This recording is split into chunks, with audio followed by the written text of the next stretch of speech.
not for lack of confidence right now in College Station. Texas A&M can be one of the best programs in the country, and you can win a national title at Texas A&M. You got to have one of those games when you have a magical season, but I've never seen anything like that. Behind him, it breaks through the pack. Oh, what a catch by Mario!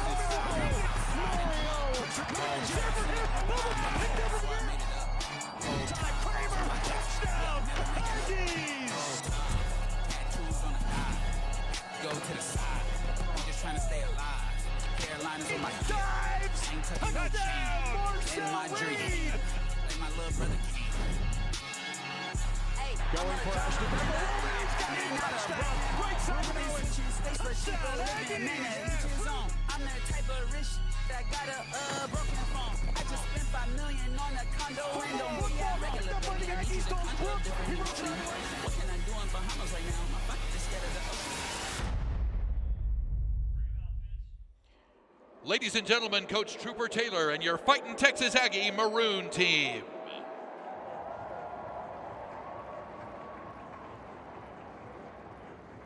'26 version of it. Will Johnson with Stephen McGee in the broadcast booth with you, and we look forward, well, really to a good morning then afternoon, as this game has been moved up to an 11 a.m. kickoff. Originally it was scheduled for 1 o'clock.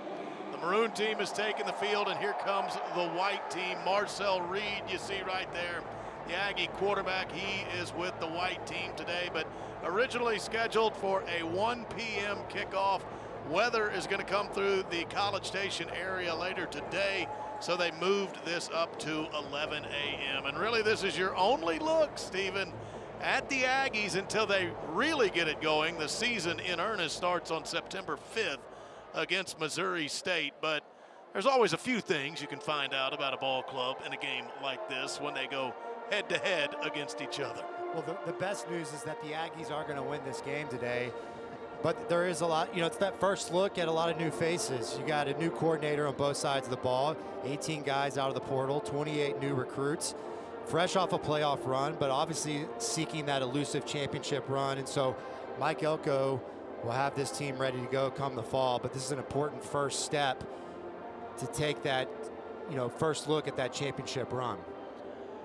Well, thinking about what the Aggies came off of in 2025, it was an appearance in the college football playoff. And when you think of the last time you saw the Aggies, it's a bit of a mixed bag. They were beaten by Miami here at Kyle Field in the first round of the CFP, 10-3. Only put up 3 points that day. So you left Kyle Field with a bit of a sour taste, but also the knowledge going into 2026 that you are coming off that appearance in the college football playoff.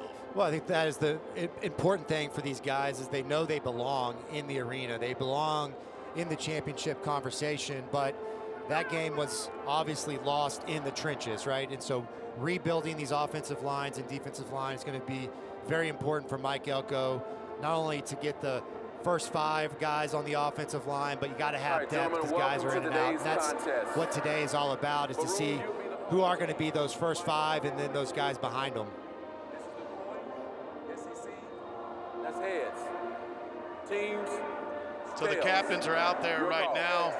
We're about to get this thing started. Now, as far as the 2026 A&M team as a whole, yesterday they named their captains for the upcoming season, and there's 5 of them.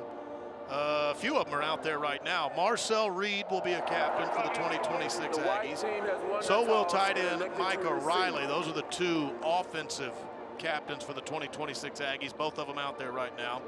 Damian Sanford, you see him, number 27 for the Maroon team today. He will be a defensive captain for the A&M Aggies, and so will Dalton Brooks, a defensive back, and Marcus Ratcliffe, another DB. Those are the 5 captains named for the 2026 Aggies coming up this season. But Marcel Reed, well, we always have to start by really diving into the quarterback, don't we, Stephen? Because that's what you did here at A&M. Yep.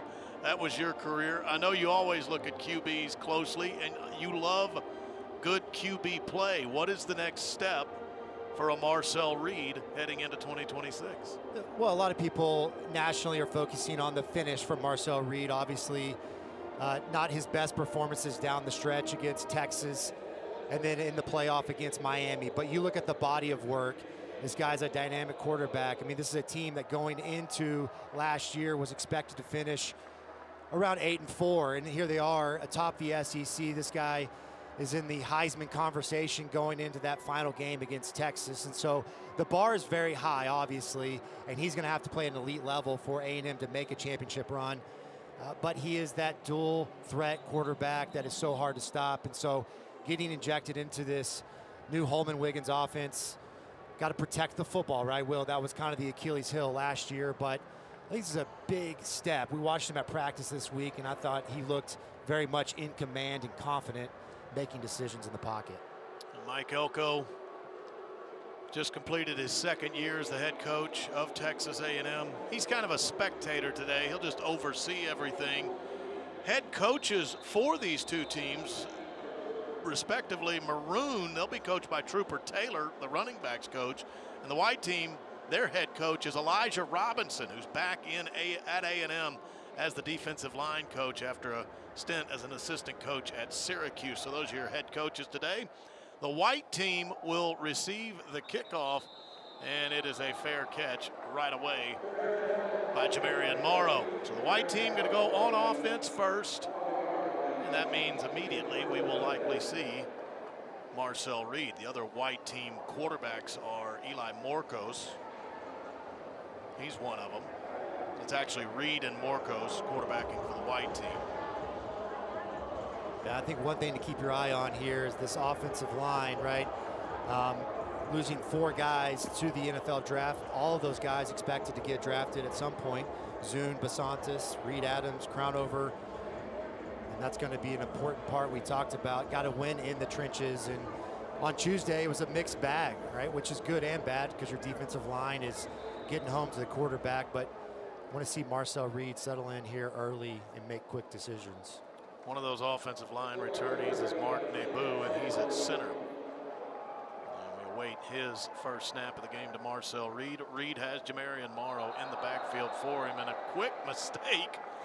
The white team's going to get a free 5 right off the bat. That's a good Encroachment against heady the defense. veteran 5-yard penalty. quarterback decision to go on First too down. early when everyone's amped up. Get some free yardage. The guards right next to Mark Nebu are Trovon Ball, the South Carolina transfer, and Tyler Thomas. Handoff right away to Jamarian Morrow.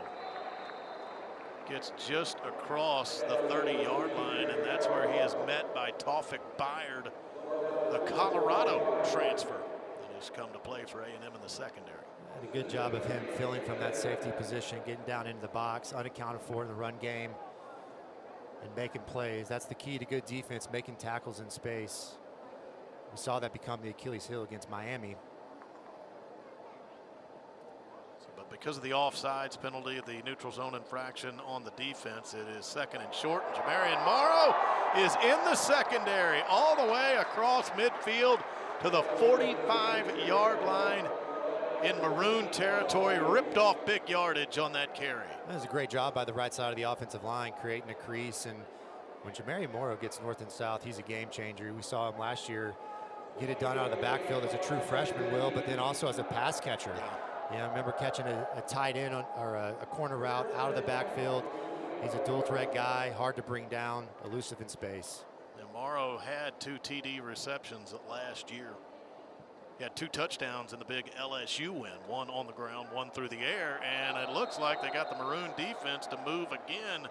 And I think the guilty party here is going to be the veteran DJ Hicks. And DJ Hicks is a great player, and it's obviously good to have him back in the inside, but love how Neutral zone infraction. they're using the Number Marcel 17 Reed's got of him the going on defense. the hard In count, the right, zone, with the causing the clap. offensive player And to react. 5-yard early penalty. in the game, they're one First to tee down. off, and you use that against them. That means it's a promising drive for the white team right away. The tackles for the white team on that offensive line are Robert Borden on the right side and Lamont Rogers on the left side. 3 receivers bunched up to the left side, and Marcel Reed wants to throw. He's got a completion over the middle. That's Mario Craver, and he's got it to the 25-yard line. So explosive. Mario Craver last year and he's got an early catch in this maroon and white game. I know Aggie fans were excited to see him come back for another year. He's a guy that burst onto the scene. The biggest question mark last year was this wide receiver group, and him alongside of KC Concepcion were phenomenal, and he's a game changer. He's going to be the trusty go-to wide receiver in the slot for Marcel Reed this year, and you see exactly why. Approaching the red zone is Team White, and it's another handoff, but this time in the backfield again. A good tackle. That's Taufik Bayard.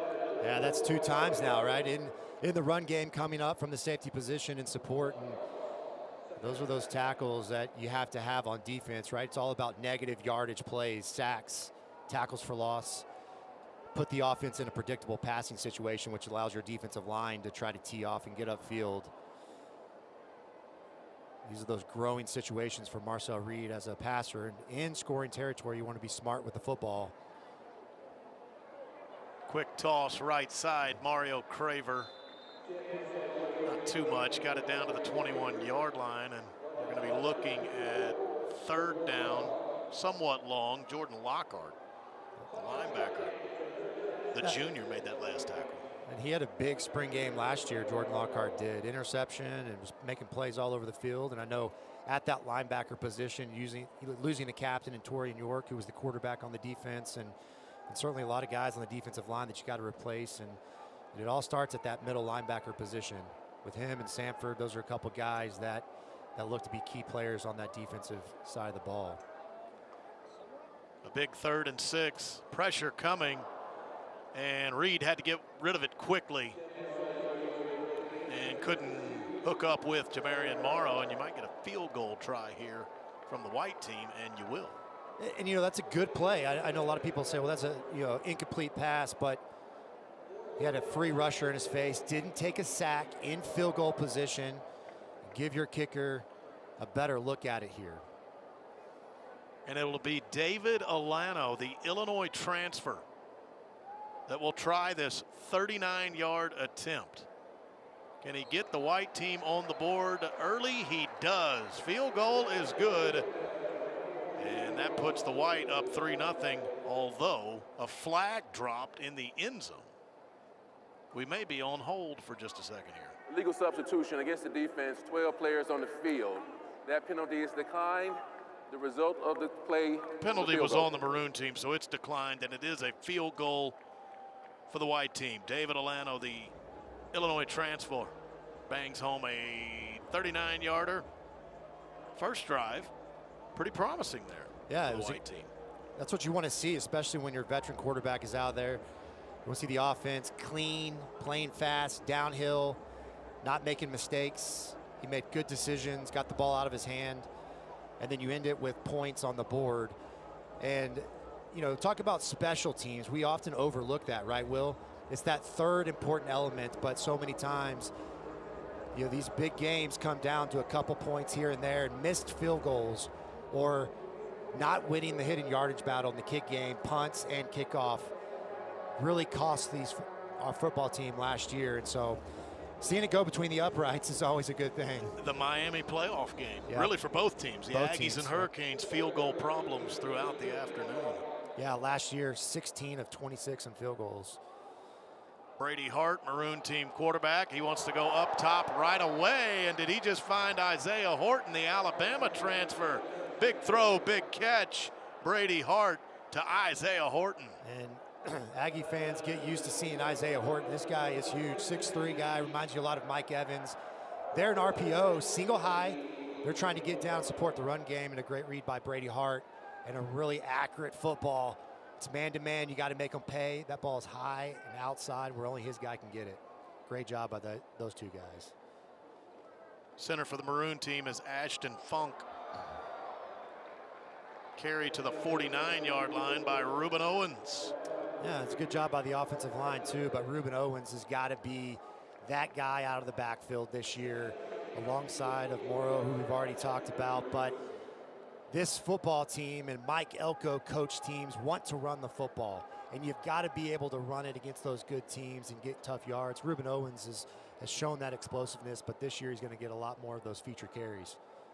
Had over 600 yards during the season last year, Owens.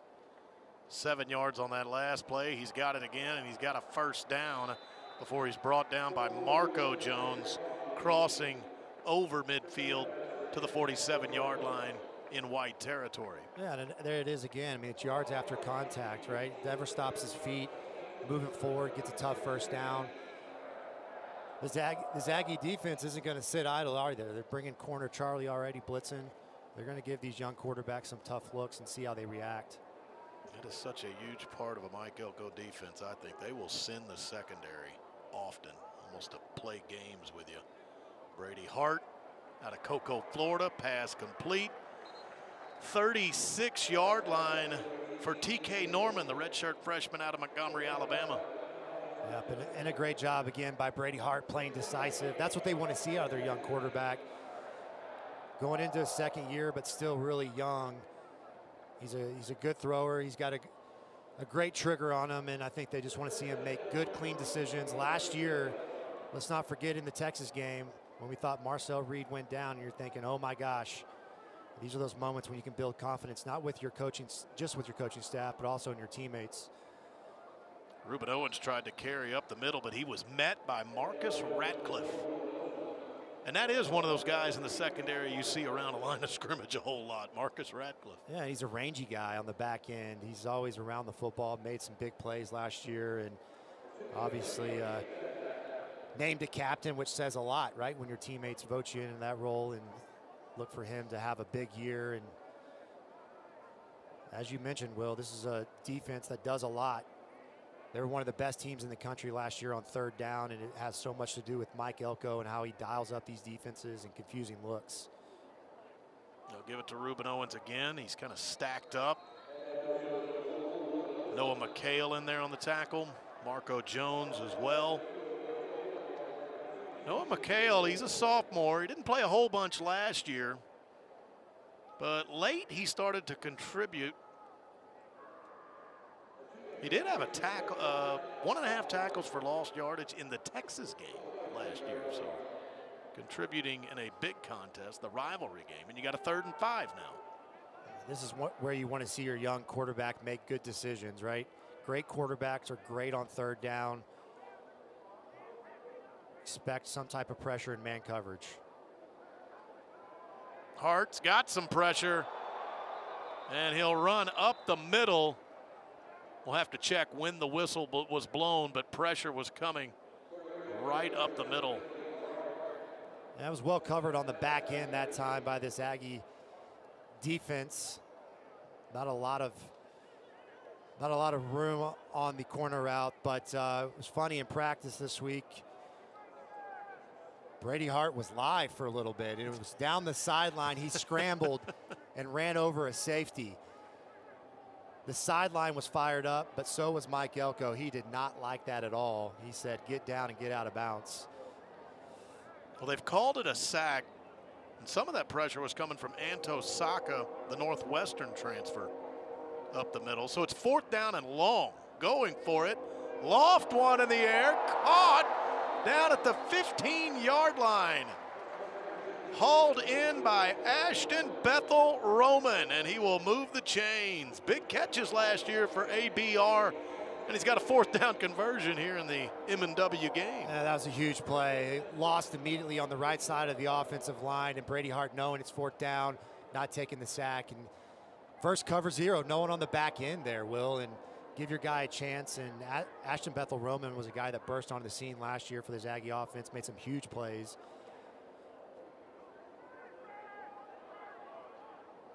Marco Jones with a tackle out on the left side on that pass caught by TK Norman. You talk about a future that they love, Marco Jones. He might be one of the next great pass rushers for the Aggies. We know they've put out plenty of them. Yeah. They have more to come in this upcoming NFL draft as well. They do. Cassius Howell was phenomenal last year, and you've looked at consecutive years now, have an elite pass rusher. That is the big question mark on defense. You got to have guys that get after the quarterback. Fake a handoff. Hart will just get rid of it. A little miscommunication that time. Hart obviously expecting the RPO that we saw earlier. and the wide receiver was just run blocking. A little bit of a learning moment. I don't know if that's on the quarterback or the wide receiver, but certainly a wasted down that I know doesn't make Mike Elko happy. But a good job, again, by the young quarterback. You never want to let a mistake become your mistake and get negative yardage and scoring territory. Again, third down. This is a great evaluation of your young quarterbacks to see how they're developing. Big play in the red zone. Hart over the middle and almost intercepted. Trying to bring that in was Bravion Rogers. And again, a good job by this White defense getting home and getting pressure. And that's one of those learning moments for a young quarterback, right? Making good decisions with the football. A great job again by Marco Jones off the right edge, getting a hand on the quarterback in a almost interception there. That's what pressure does. So a field goal try, Asher Murray. His kick is up and good, and trading field goals early. White team with a drive, put up 3, and the Maroon team counters with a nice drive and 3 of their own. Man, sometimes it feels like game day is the only time we really connect with the 12th man. Yeah, the support is unmatched, and it shouldn't be limited to just Saturdays. What if the connection didn't end when the clock hit 0? What if it was bigger than the game and lasted all year? That's why we built Aggie Football Club. The official exclusive membership program of Texas A&M football, built for the most loyal fan base in the country. This is more than Saturdays in Kyle Field. It's a new way to support our team. For the first time ever, members unlock access that's never been offered before. Exclusive experiences you can't get anywhere else. This isn't just about football. This is about bringing the 12th man closer to the heart of the program. This is Aggie Football Club. Explore the membership levels and join today and be a part of what's next.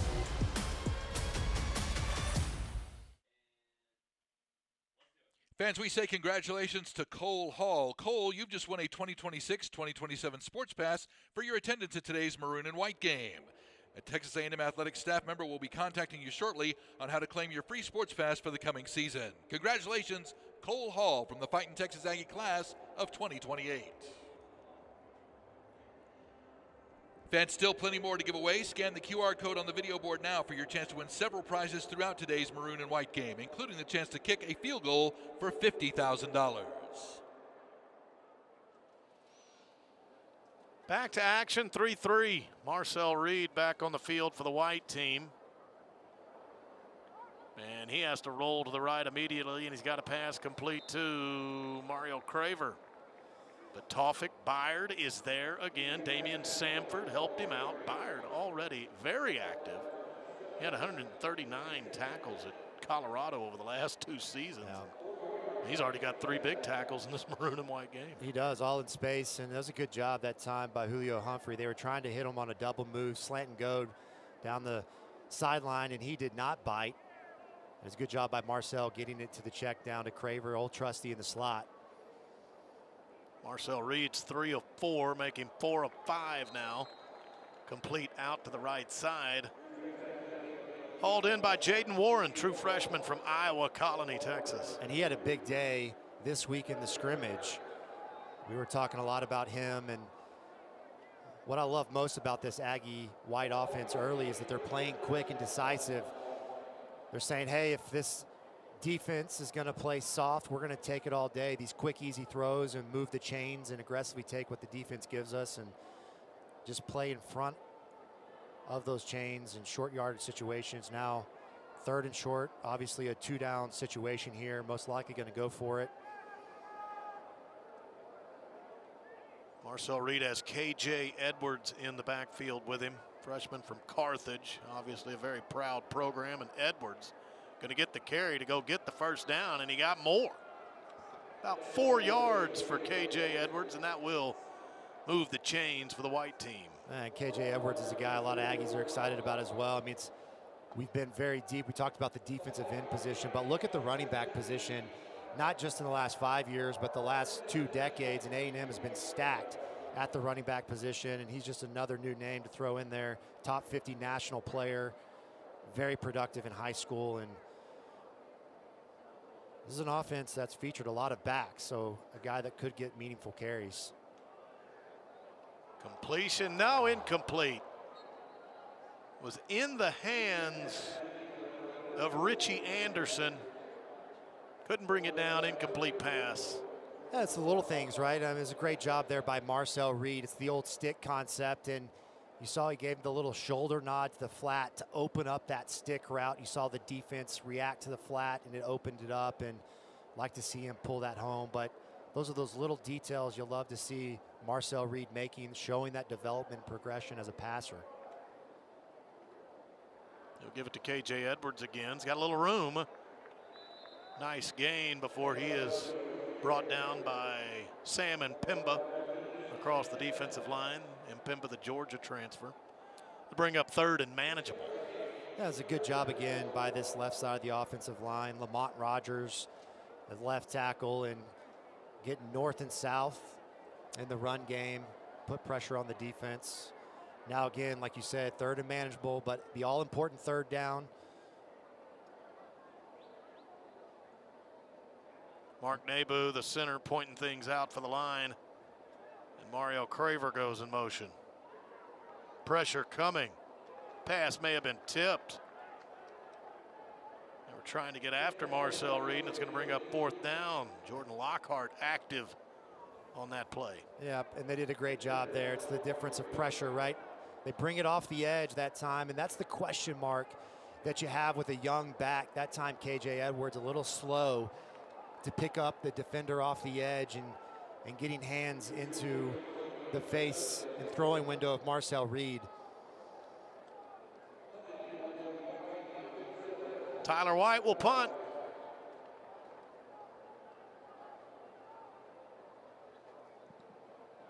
Isaiah Horton back deep to receive. He'll let this just sail right over his head. Big kick from Tyler White. That'll go into the end zone for a touchback.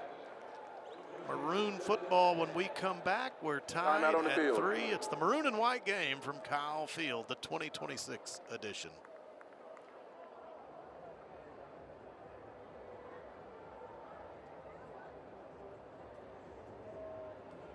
Fans, the 2026 Mike Elko football camp dates are set with day camps from May 31st through June 17th. Learn from the best collegiate football coaches in the country and have fun at either the specialist camp, youth camp, or high school sessions. Registration is online and open now. Don't wait, space is limited. To find out more and to register today, visit 12thman.com/footballcamp.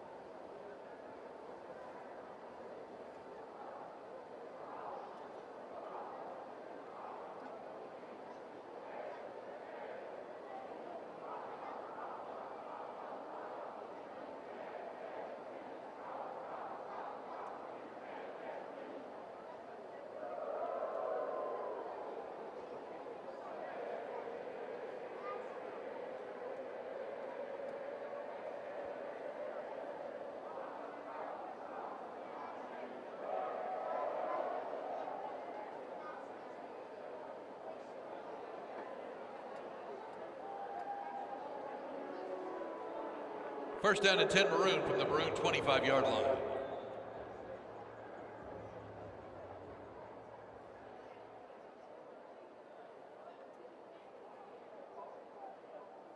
At the controls. Tackle for loss right away.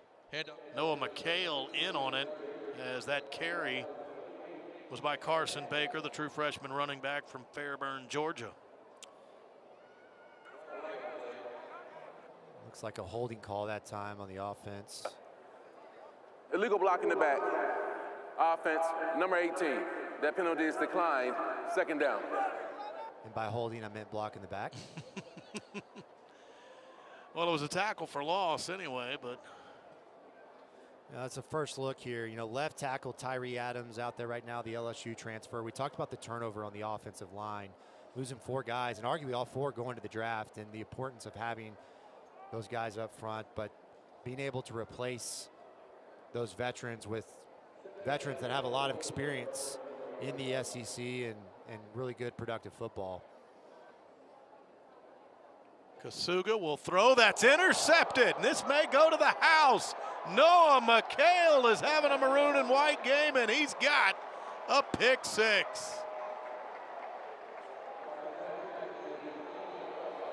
And what a play. That's a learning moment for the young quarterback.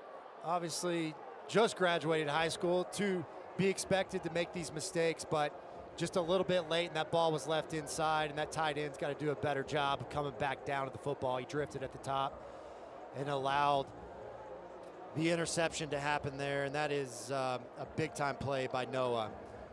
Read the body language of the quarterback the whole way, attacked the football in the air, and a pick 6. This defense stepping up after some early drives. Olano, the Illinois transfer, knocks home the extra point, and that gives the white team a 10-3 lead. This would be an important drive for the young quarterback. See how he bounces back. Coaches always like to see when things go bad, what is the next thing the quarterback does? Can you not blink an eye, come back out there and let it rip?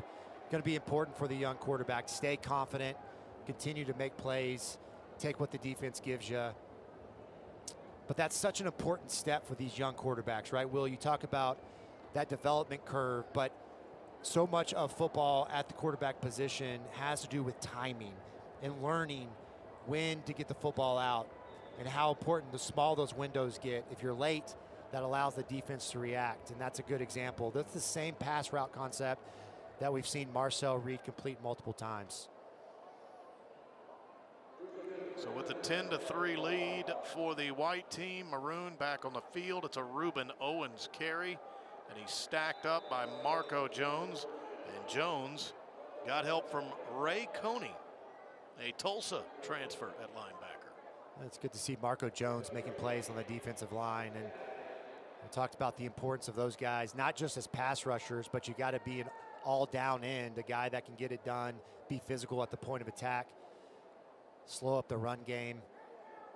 Brady Hart had a really good, productive first drive, made good decisions, clean with the football. Here's 2nd and long.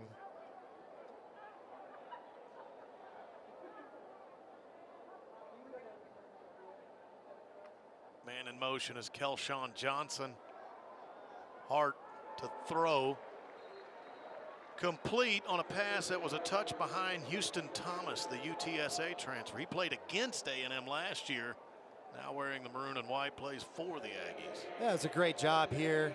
Quarterback, keeper on the edge, working low, high to the flat to the corner, and then coming back to the cross for number 3, just getting through the progression. That's what they want to see. Make good decisions with the football, go through those progressions.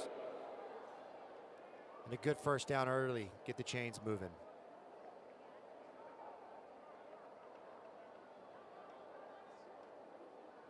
Fake another handoff. Hart looks like he wants to throw deep, and he does down the right sidelines. And Isaiah Horton beat the defender. Big gainer down the right sideline. Horton, 42 catches for Alabama last year. 8 went for touchdowns. Get used to hearing that name, Aggies. This guy is impressive. And a great throw as well by Brady Hart. Brought the safety off the edge on the blitz. RPO, man-to-man on the edge. Delivered a good ball, but an even better catch. The defender was right there to make a play, goes down low. It's a big-time play. When you can make defenses pay.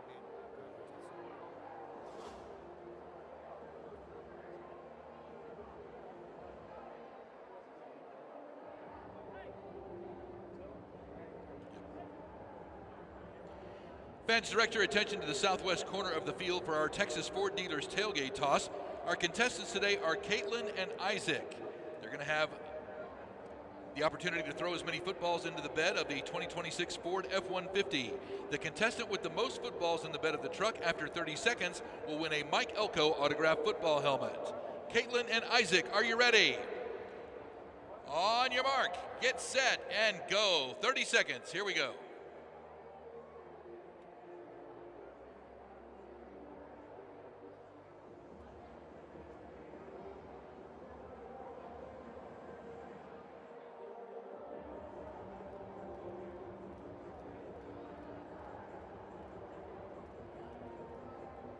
Ten seconds remaining.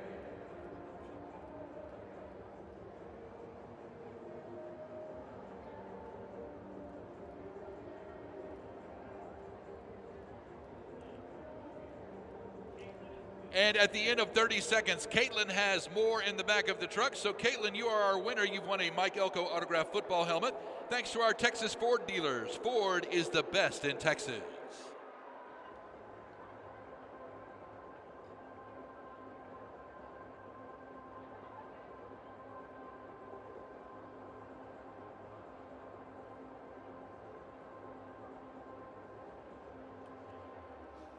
Thanks again to Capital Farm Credit for their support of Aggie football.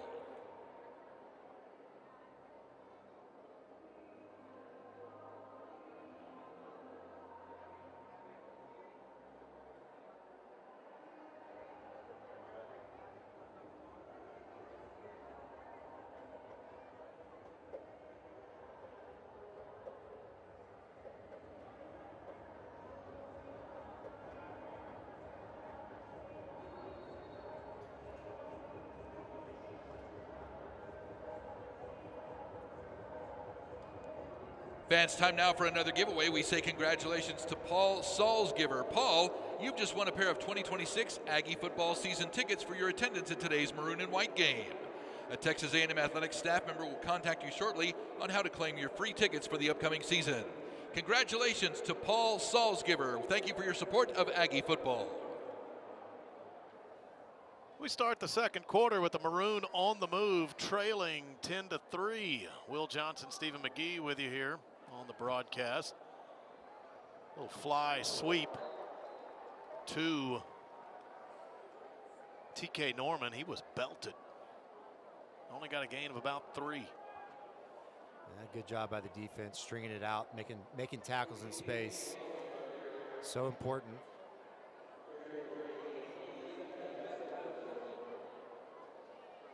Toward the end of this quarter, I'm going to head down to get ready for the Legends game at halftime. Are you going to quarterback him, Will? No, there's not enough left in this arm to try to pull that off. The question is, was there ever anything in there? There never was. I can guarantee you there never was. Complete down to the 10-yard line. Brady Hart to Houston Thomas, the UTSA transfer. Moves the chains. Another great read by Brady Hart, and I love the play design that time. The bunch to the boundary, attacking that middle seam, little swap seam, and with 2 levels to that vertical release, it puts a lot of stress on the defense, and knowing you're going to get single high, you love that vacated area right down between the numbers and the hash, and a big explosive completion and decision there by the young Brady Hart. Hart to the end zone, tipped up in the air. Good coverage by Adonis Curry, and he's got a pass breakup. Good job that time on the back end. A little bit of a miscommunication, and seemed like he was almost throwing the fade ball, and there was Isaiah running the slant, but already over 100 yards passing in this game. Brady Hart, 7 of 9, 81 yards early. A little bit of rain coming down, wet football. Hart will hand off to Reuben Owens, but he's stacked up. Marcus Ratcliffe in there on the tackle. The talented youngster DJ Sanders out of Belleville, Texas, also in there on the tackle. So it's going to be 3rd down and really goal to go from the 11-yard line. I wanted to mention, you were talking about Tyree Adams earlier on the offensive line, an LSU transfer. The left side of the offensive line for the Maroon team is a couple of LSU transfers. Adams, one of them, and Cohen Eccles, the other. So 2 from the Tigers here in Maroon and White now on the offensive line. whistle blows before the third down snap of the football. Little miscommunication that time, getting the play from the sideline, burn the timeout. But third and goal, I mean, these are those moments when you have to know as a young quarterback, you never want to take points off the board, make good decisions.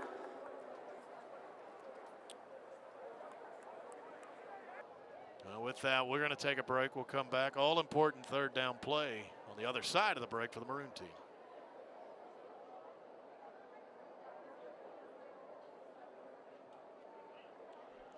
Fans, we say congratulations to Kyle Northcott. Kyle, congratulations. You've just won a pair of 2026 Aggie football season tickets for your attendance today at the Maroon and White game. A Texas A&M Athletics staff member will contact you shortly on how to claim your free tickets for the upcoming season. Congratulations to Kyle Northcott. Thank you for your support of Aggie football.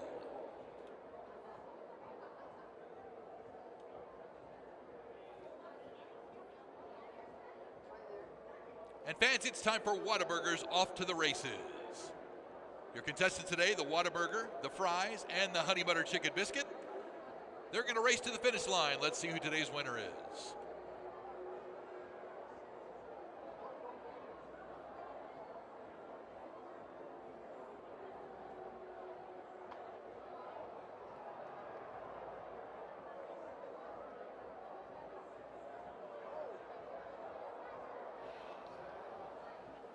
As we return, big third down play coming for the Maroon team.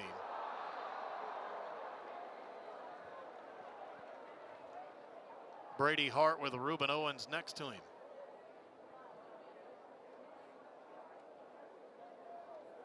Flushed out of the pocket to the right side, just got rid of it. Nice stand for the white team defense once the Maroon team got in the red zone. Yeah, that's a good learning moment there. You know, on those predictable passing situations, you know that pass rush is going to be getting upfield, and as a young quarterback, you try to evade that by escaping out of the pocket. But the learning moment, teaching moment is going to be to step up into the pocket. He had his receiver there on the spot route to the field. He makes a guy miss, and you could be looking at a touchdown, but they'll watch that tape and get him coached up, step up into the pocket. And the field goal attempt by Asher Murray is good. 10-6 now. The white team leads this one early second quarter. Like I told you, late in this quarter, I'm heading down for the Legends game, the flag football game played by former players here at A&M. When I leave, Trev Alberts, the athletics director at Texas A&M, will take over for me just a bit. You're basically going to get an upgrade in this booth, or we're moving it up the chain of command at least. Yeah, we're going to get an upgrade on both looks and intelligence, aren't we, Will? But that's a low bar.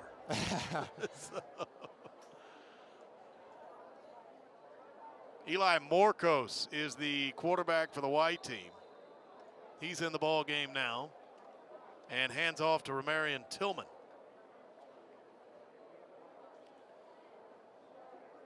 Even though he's a walk-on, Eli Marcos is a guy a lot of people have talked about. He had some good moments last year in the spring game, and a guy that I know that they're confident in. And you've got to have depth at the quarterback position, and Jay Kubinek is a name that comes to mind. Fake the handoff here, and a completion out toward midfield. Nice throw. A catch by Will Hargett, an Aggie legacy. Yeah, the grandson of legendary Aggie quarterback Ed Hargett, and Thad is a good throw right over the defender and a sideline catch that time, moving the chains. We've seen these quarterbacks get outside the pocket here on these keepers and try to stretch the defense for some big completions.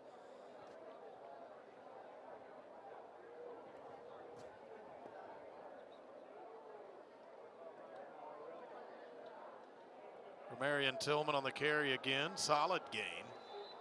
Got across midfield to the 49. That'll make it second down and short. That was a good job again by this offensive line.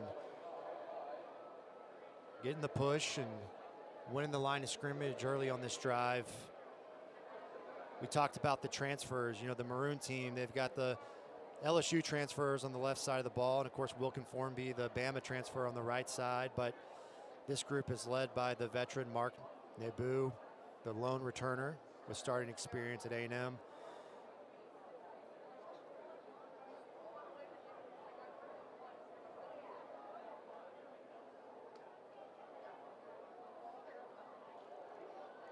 Stacked up at the 50-yard line. Belted by Tamarian Watkins, the true freshman out of Rock Hill, South Carolina.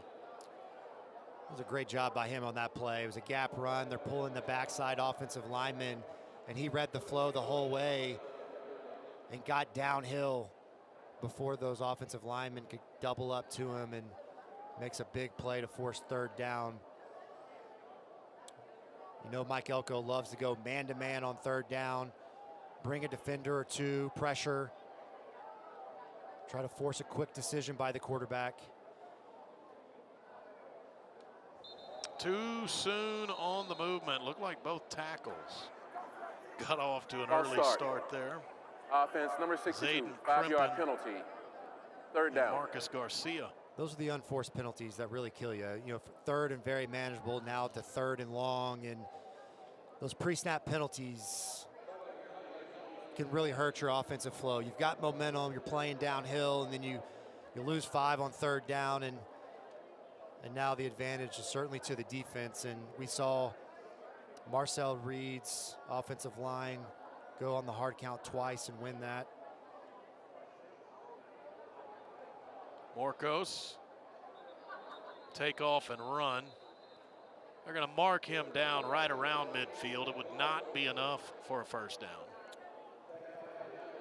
Looks like there's a flag on the play as well in the offense, but interesting to see what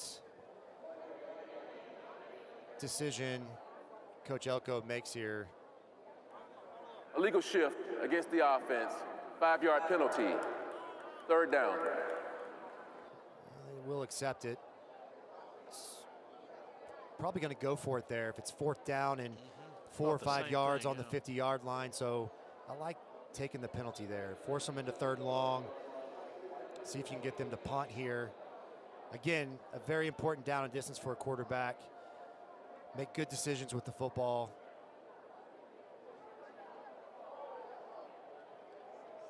Right over the middle, but I mean all over it. That's Tamarian Watkins in there again. Also close to the football was Kendall Jackson. But nothing happening on that third down play. Third and long, expecting a screen pass, some type of draw. And you've got to always, for the screen pass to be effective, especially in two-man, you got to block the guy that's responsible for that running back, and they didn't do it that time, and a great play by the defense to force a punt. And the punt comes from Tyler White, and he backs Isaiah Horton up to his own 11-yard line, and that's where Horton will make the fair catch.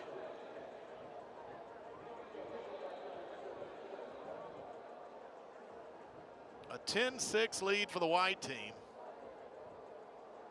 Trying to hang on to it about midway through the second quarter. Take a quick break. We'll be right back. Today at the Maroon and White game.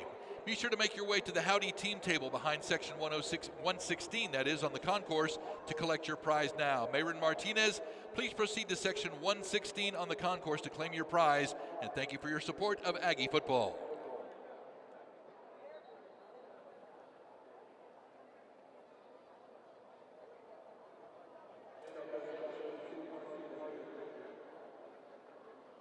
And right back to action. Quick carry for the Maroon team by Carson Baker, the true freshman. Maroon trailing 10-6. Helaman Kasuga, the quarterback. Threw short out to the right side. He was looking for Chase Burton. So now you get third and short deep in your own territory if you're the Maroon team. Yeah, but it's a good opportunity for him to bounce back after the early interception. And there, again, another learning play. This guy's obviously supposed to be a senior in high school right now. You can imagine he's drinking water from a fire hose, trying to absorb this offense and play against guys that are faster and bigger and stronger than anything he's seen. But there, on the quarterback keeper, the guy in the flat, just take the easy completion and get the yards. Quick toss out to the right side. He wanted Carson Baker. They couldn't hook up. 4th and 3, likely punt time, and the Maroon team will boot it away. It's a good read. It almost looked like that ball was deflected a little bit behind. It's definitely one that they're going to want to have back. Easy first down. And the white team's ready to get good field position with Mario Craver back deep to receive this punt. Fair catch at his own 39-yard line. White team with the lead and the ball in pretty good field position. Will Johnson, Stephen McGee with you on this broadcast of A&M's 2026 Maroon and White game. Told you when we came on the air, the season opener for the Aggies, September 5th here at Kyle Field against Missouri State. A&M is going to open with 3 straight home games, and they get progressively bigger as you go along. We'll talk about the schedule later in the broadcast, but the first 3 games of the year, Missouri State, Arizona State, and Kentucky for the Aggies, all at Kyle Field. Marcel Reed back on the field, throws right side, overshot Aaron Gregory. Pass incomplete. Gregory's the true freshman out of Douglasville, Georgia. It's a good read that time by Marcel. Free safety comes down in the box late. They had the RPO, run pass option. Just a little bit outside on the throw that time, but a good decision. Aaron Gregory, I know a guy that these coaches are excited about. Marcel Reed wants to go up top, and that is almost hauled in. And he was looking for Aaron Gregory again. This time the coverage was tight, provided by Brandon Arrington, an ultra highly recruited defensive back out of Toledo, Ohio. Excuse me, Spring Valley, California.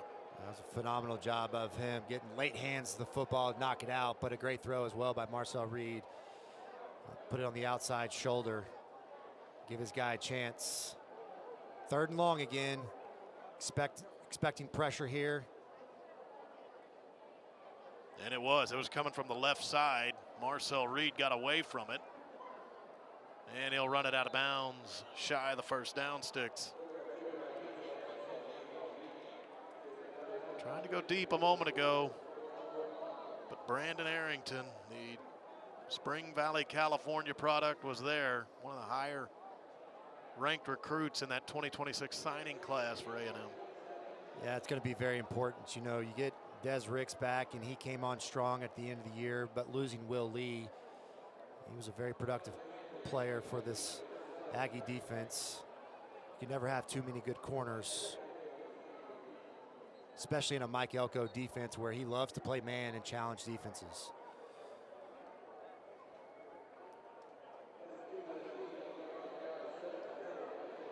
All right, we'll take a break. When we come back, Trev Alberts will join Stephen McGee as I head down for the Legends game at halftime. Stephen McGee with Trev Alberts on the other side of the break. Somebody let me up!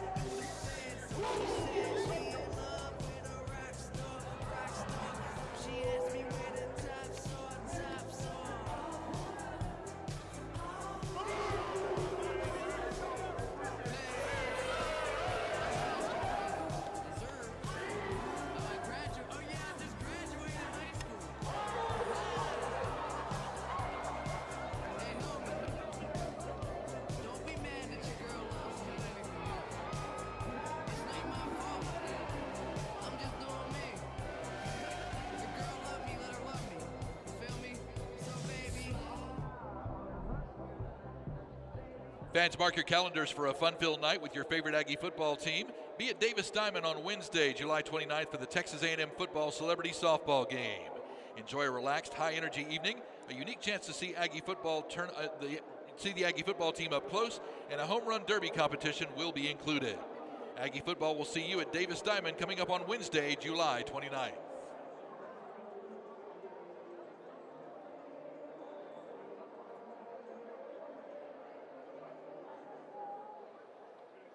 Welcome back to Kyle Field. The Maroon offense taking the field with Brady Hart at quarterback, and we're joined now by our Aggie athletic director, Trev Alberts. And first question, as Ruben Owens rips off a nice run on first down, is, you look up the last year across all Aggie sports, you have a playoff run in football. The basketball team makes it to the 32, makes a nice run with a roster that wasn't even present day one. You've got, the baseball and softball teams doing really well. Tennis wins a championship. Aggie volleyball wins a championship. And, of course, Pat Henry collecting championships. Like my daughter collects Chuck E. Cheese tickets. It's unbelievable. I mean, talk about the last year. Well, first of all, thanks for having me. But no, it's just a real privilege. When you get to be at a place like Texas A&M, the reality is, as you know, this place attracts and can retain some of the top-level coaches in every sport. This is a place, an all-everything school, right? Like obviously we're here at the spring game, maroon-white game, and football is taking the next step, and Coach Elko's really building something special. But, you don't have to pick and choose at Texas A&M. You can be great at everything. And so just a privilege to get to work with so many amazing coaches. Everybody's working hard, working together. And I think we've got a good plan and a good strategy given the realities of college athletics in 2026. Yeah, definitely something we want to talk more about. Brady Hart there with a great throw. That'll work. His man, Isaiah Horton, another big completion, and a guy I know a lot of us are excited about. 2 big plays already early in this game. And I got to ask you, talk about resource-rich program. I mean, what does that look like at Texas A&M for the next 3 to 5 years? I mean, what are the goals you have further building in this program?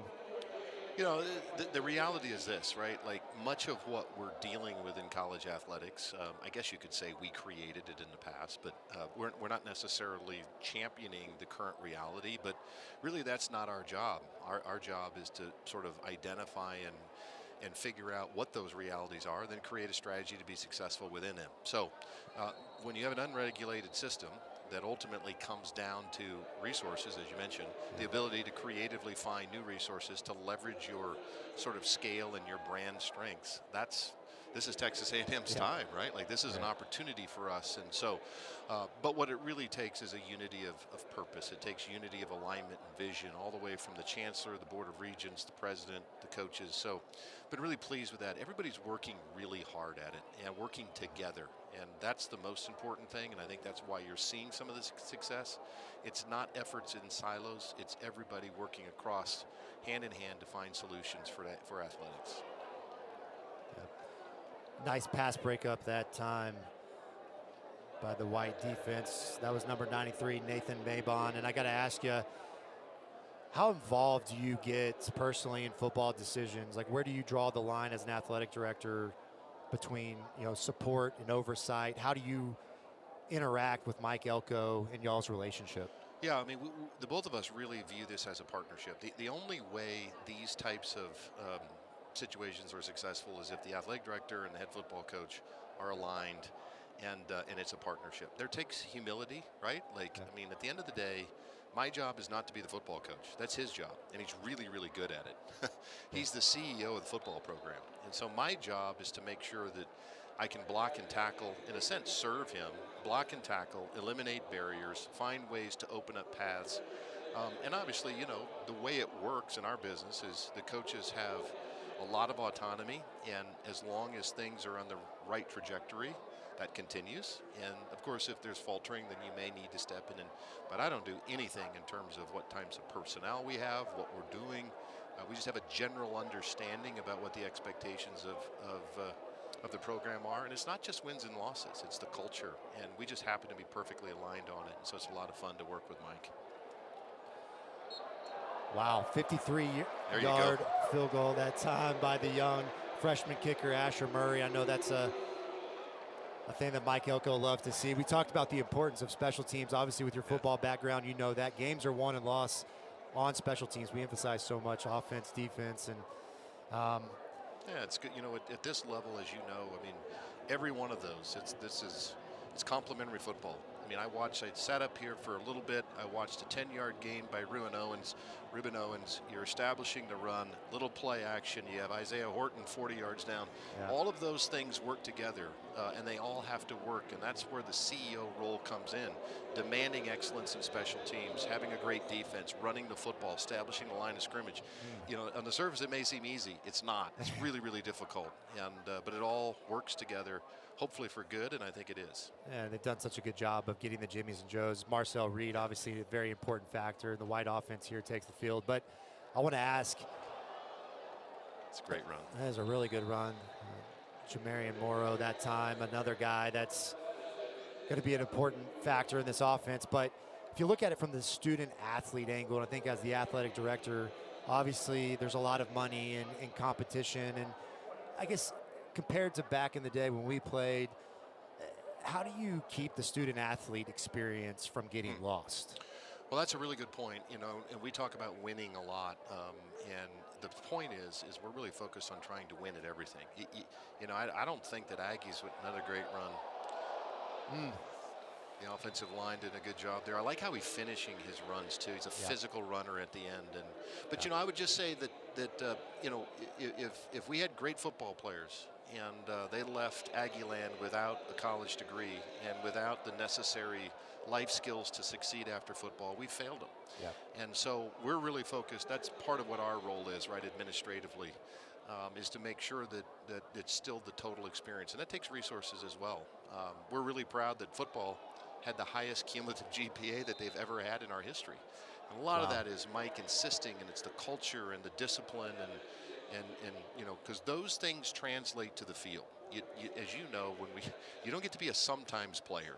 You know, you're either dependable or you're not. Right. And if you want to have a guy that on 3rd and short is in the right spot, filling the gap to stop somebody, he also needs to be up at 8 o'clock in the morning and going to class. And Mike has really been a champion of that. Absolutely. Another good run that time by Jamarian Morrow. And we've got Julio Humphrey down, transfer from Georgia. Obviously a guy that made a really nice play earlier on a pass deflection, and obviously don't want to see that in a spring game. But, you know, talking about how can athletic departments prepare athletes for life after sports? You know, I feel like so much emphasis is on the sport itself and how much money can you derive from it today. But, you know, there's this whole life and career after sports, which you've now fulfilled. And, you know, I've seen personally how can you guys work with them to help shift that mentality? Obviously, you're here to help them achieve a lot of goals, but knowing that ultimately the career will end and you want to lean on that Aggie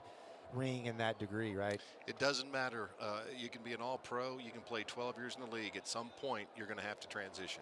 And I'll never forget being a first-round draft pick and at 26 being unemployed. 3 years in the NFL. Wow. I'm serious. I mean, you know, and I'm just grateful that my football coach and the University of Nebraska cared enough about me as a person to ensure that I had my degree. Those are the types of things that we can do here. You know, at some point, look, they're all young men. They all dream of playing in the NFL, and we want them to play in the NFL. We want them to chase their dream. But on the back end, we're going to hold them accountable in terms of this is a 2-minute timeout. Doing all the things. This is another thing that's special about A&M. You know, all of our traditions, the things that matter, getting them exposed to fish camp, getting them exposed to a lot of the different things that many of them would never get exposed to. Those things matter. So we have a full team that's focused on life skills, that's focused on, you know, things like financial literacy and all of those types of things. And the reality is, the great players, what's interesting about it, they also take advantage of all of those resources. So sometimes the better the player, there's a reason why they're great players, right? And they're the ones that are taking advantage of these additional resources. And we've got a lot of them. Proud of them. Down to the 2-minute warning here. Richie Anderson with a nice catch on the last play. 3rd and short. It's a good physical run there. Yeah. Ramarian Tillman with the carry, get the first down and move the chains. And it's fun to see Marcel Reed operate in the 2-minute situation. Another man down, and you talk about, you know, unfortunate injury here, not what you want to see. But you talk about Texas A&M and now, you know, getting to see Kyle Field at home. Talk about the advantage that Kyle Field brings in that environment, not just in the game environment, but concerts like George Strait, the international soccer matches, and the value that is as well. Yeah, it's a great question. Obviously, game day environment, I don't know how you're going to do better than this. I mean, you have 107,000 people, just 40,000 students. This is a real differentiator in terms of helping us win. The reality, though, is the ability to monetize this facility beyond the 7 home games is real. And not only that, but during those 7 home games, all of the premium spaces, so we talk a lot about resources, this facility helps us generate the resources necessary to be able to have rosters and serve these young men and all of these young men and young women across our entire athletic department. And this is a heartbreaking scene to see Damian Sanford, the captain and a guy that just is a difference maker, not just on the defensive side of the ball, but for the entire team down here with a nasty injury, and really a heartbreaking thing, especially in a spring game, and a guy with a really, really bright future. And you can see the concern, not just on Mike Elko, but all the teammates here as they gather up. And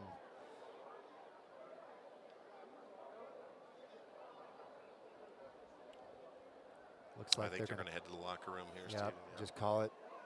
Early here with 1:45 left on the clock. Before we finish out here, the first half. I got to ask, when people talk about Texas A&M athletics 5 years from now, I mean, what do you want them to say? Well, first and foremost, I do think about that a little bit, but we want to be an athletic department. We want to be a football program, softball, everything school, but competes in a way that the 12th man is proud of, right? Because you're not going to win every game. But I think there's culturally a way that you approach things. There's a way you carry yourself. We talk a lot about our core values here. We can live those out in athletics. And I think the way we conduct ourselves, the professionalism, just the toughness. I mean, you talk about, the young man on the field right now. I mean, the reality is you cannot have a physical, tough football team if you don't practice and play tough physical football.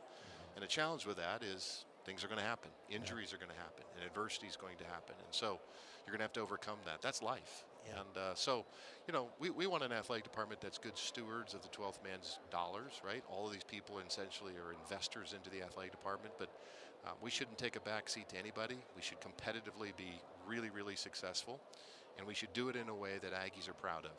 And I think that's a simple but yet sometimes difficult task to achieve, frankly. Thank you, Trev. I really appreciate it. And we'll be back after this break on the field with Will Johnson and the Letterman's Legend halftime game.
Now, fans, the 2026 Letterman's Association Legends game.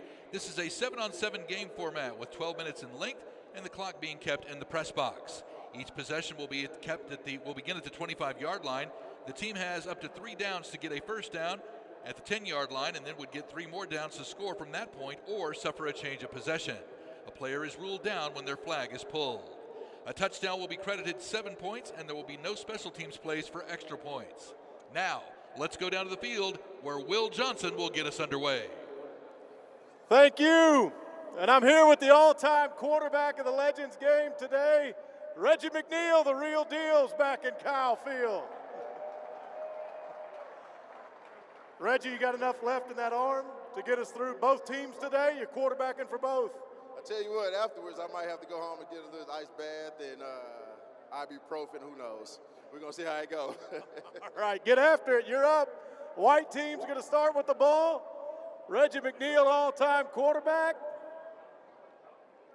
And he's got Deshaun Hall as his center. Deshaun Hall, one of our NFL Aggies. The white team, they are coached by two of our NFL Aggies, Anais Smith and Travion Williams.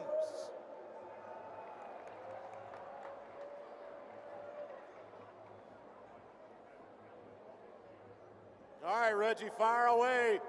Oh, he finds the kicker. Josh Lambo on the catch. Close to the 10-yard line.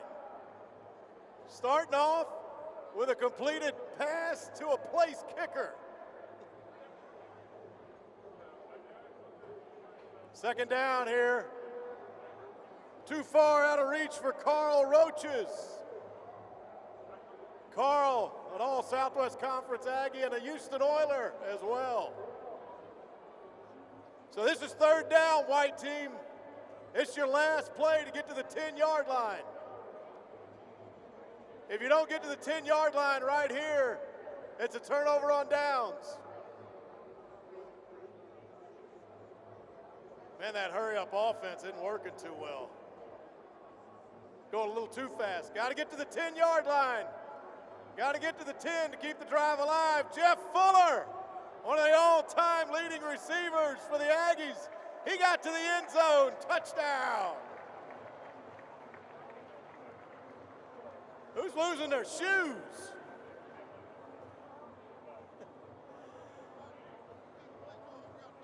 All right, Maroon team on offense now.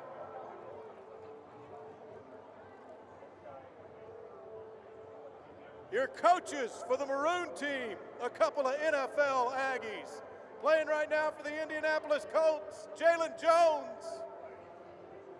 And the other coach from the Maroon team, All-Pro for the Miami Dolphins. Welcome back, Devon A-Chain to Kyle Field.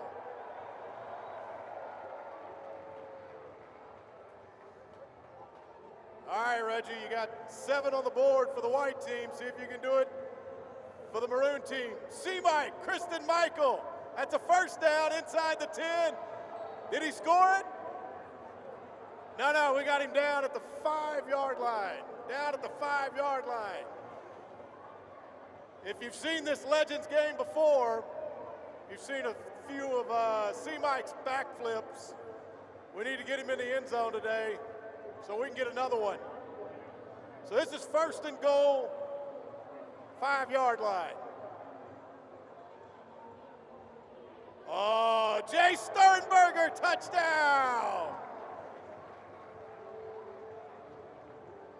You're doing all right, Reggie. 2 drives, 2 touchdowns.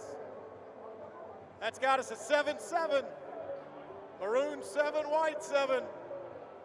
Travion Williams is coach of the white team. What are you dialing up here? You got a tie game. Dialing up points, man. We want points, explosive plays, and we're trying to make them happen. Maybe a little hurry up, no huddle? Hurry up, no huddle. Watch this, Kendrick Rogers. I'm not going to tell you about it. All right. 7-7.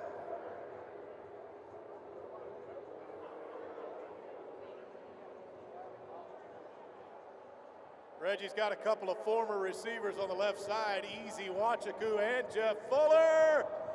Incomplete pass. Brandon Mitchell playing defense out there on the right side. It's part of those famed wrecking crew defenses in the 1990s. Brandon Mitchell, an All-American.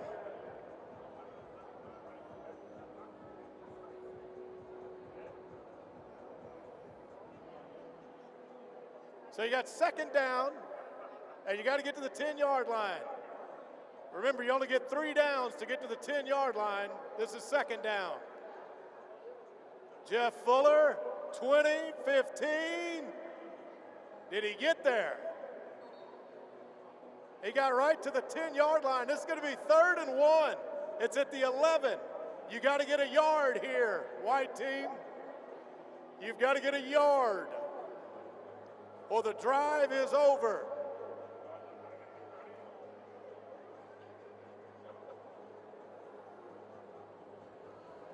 All right, got to get the 1 yard, Reggie. Got to get 1 yard. Got to get it to the 10. Find the madman, Spencer Neely, to do it. Oh, he's going to truck his way into the end zone. The wild man, Spencer Neely. I'm surprised that didn't come with a spike. There's the spike. Spencer, were you not going to be denied? No way to deny you. 12 years running. First touchdown, baby! All right, Maroon team with the ball, and I want to welcome back someone to Kyle Field for the Maroon team. Former wide receiver in our program, and you may have seen him this winter with Team USA bobsledding, the first Aggie Winter Olympian ever. Boone Niederhofer is back in Kyle Field today.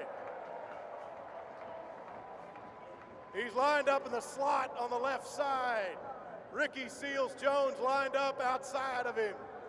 Reggie's looking. Maroon needs a TD. Malcolm Kennedy, the Bama killer. 4 career TDs against Alabama, 3-in-1 game. And I think he's got a TD here. Or is he down?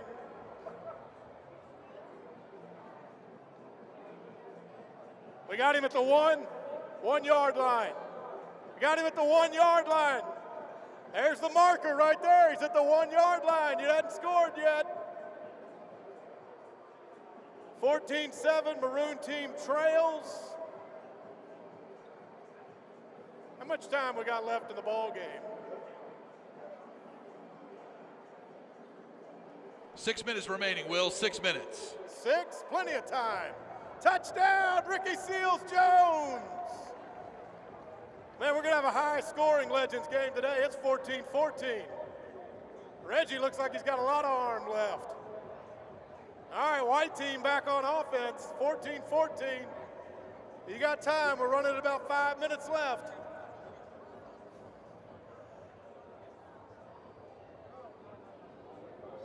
See, Mike, you going to play on your phone? Christian Michael playing on his phone out here. He's FaceTiming somebody. Easy Wachaku. See, Mike, how are you going to make a tackle when you're on your phone?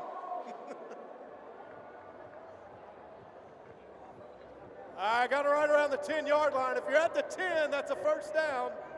So you got 3 plays to get it in the end zone. You got this at 1st and goal from the 10. We are at 14-14.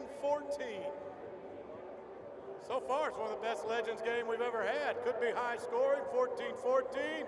Jeff Fuller, I think he got in. Touchdown? Touchdown, Jeff Fuller. And C-Mike's losing his shoes again. Or is that Anais? Anais, how come you keep losing your shoe? What's the problem? I think my shoe's untied. You're just coaching. All right, 21-14. White team in the lead. Devon A-Chain trying to dial something up. Him and Jalen Jones.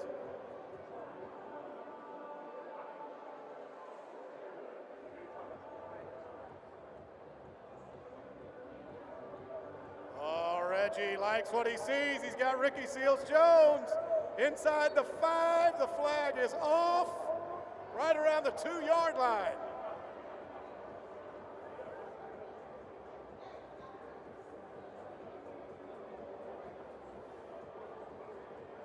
Let's make this thing 21-21, Reggie. I think that officially make it the highest scoring Legends game ever. The J-Train, Jaworski Lane. He was a touchdown maker for the Aggies. Class of 09. And the J-Train has another. 21-21. We are all even up.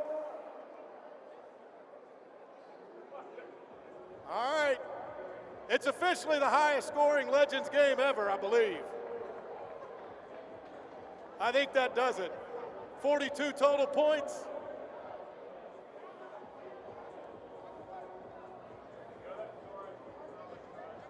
Oh! Is that Armani Watts? Deep ball touchdown to Armani Watts. You can't stop him from scoring today. 28-21.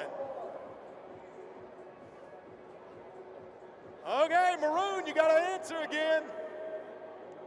2 minutes remaining, Will. 2 minutes. 2 minutes to go. 2 minutes to go. Boone Niederhofer. I think he got down to the 5-yard line. 5-yard line.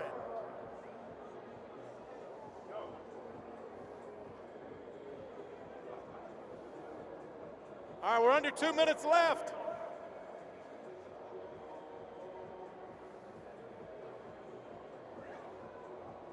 Oh, pump fake from Reggie. And he's got Stephen Terrell for a touchdown. It's 28-28. This is fast-paced football here. 28-28. We're closing in on a minute to go.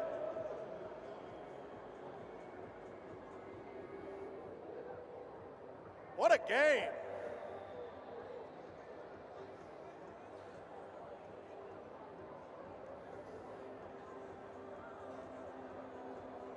Oh, who is this? A future Aggie for a touchdown. Reggie, who was that? Who was that? That's C. Mike's son, man. That's C. Mike's boy. That's the next in coming right there, bro. He's in here. C. Mike puts the white team in the lead. His son, Maroon team. Does the Maroon team have enough time? One more drive? Or are we out of time? Last drive. Last drive right here. We got a TD from a future Aggie, C. Mike's son. That's 35-28 white team. Maroon, this is your last chance. Got to score.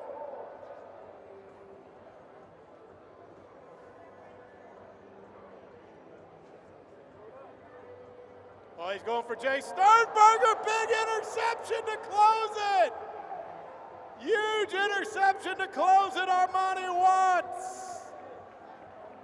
What a game. That ends it. That means the white team will win it 35-28. Reggie, you threw it well, but the defense got you. One last play there.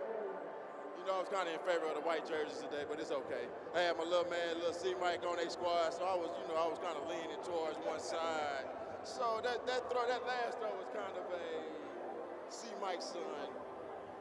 Little deal for him. Give him the win. Yeah, man. Let him come out here and have a good time today. Good to have you back at Kyle Field. And the thing about it, I'm a winner either way because I was on both squads. That's right. You win. You win. A round of applause for our Legends game participants today. Thanks to all of our players. Great game. Highest scoring Legends game we ever had. Final, white team 35, Maroon 28.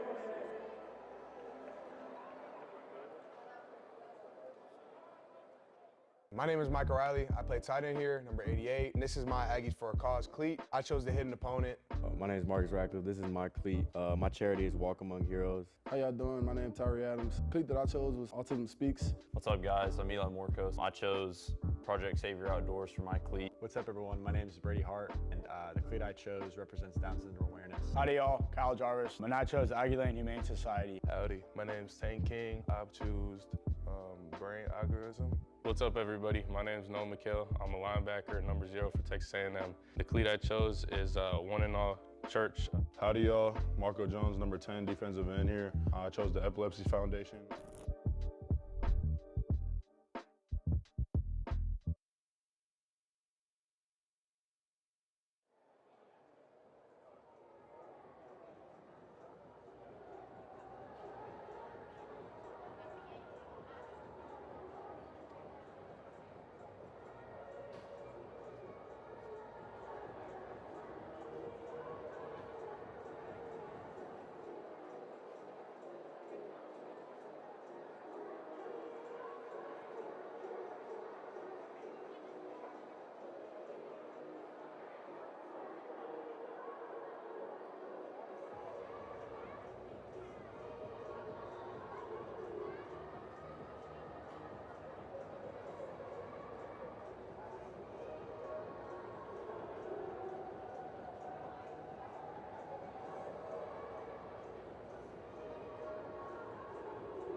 Fans, congratulations to Stacy Garcia from the Fighting Texas Aggie class of 2028.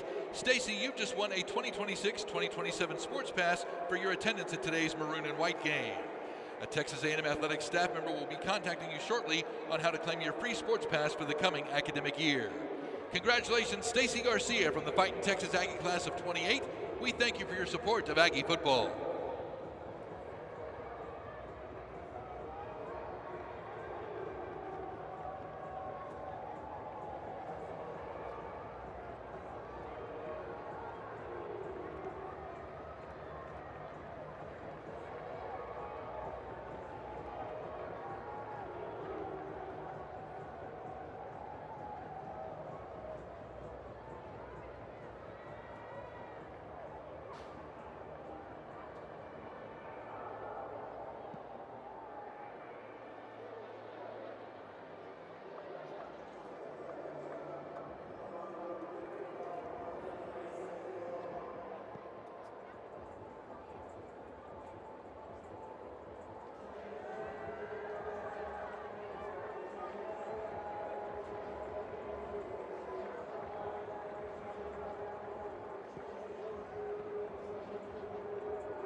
I'll tell you what I can't believe.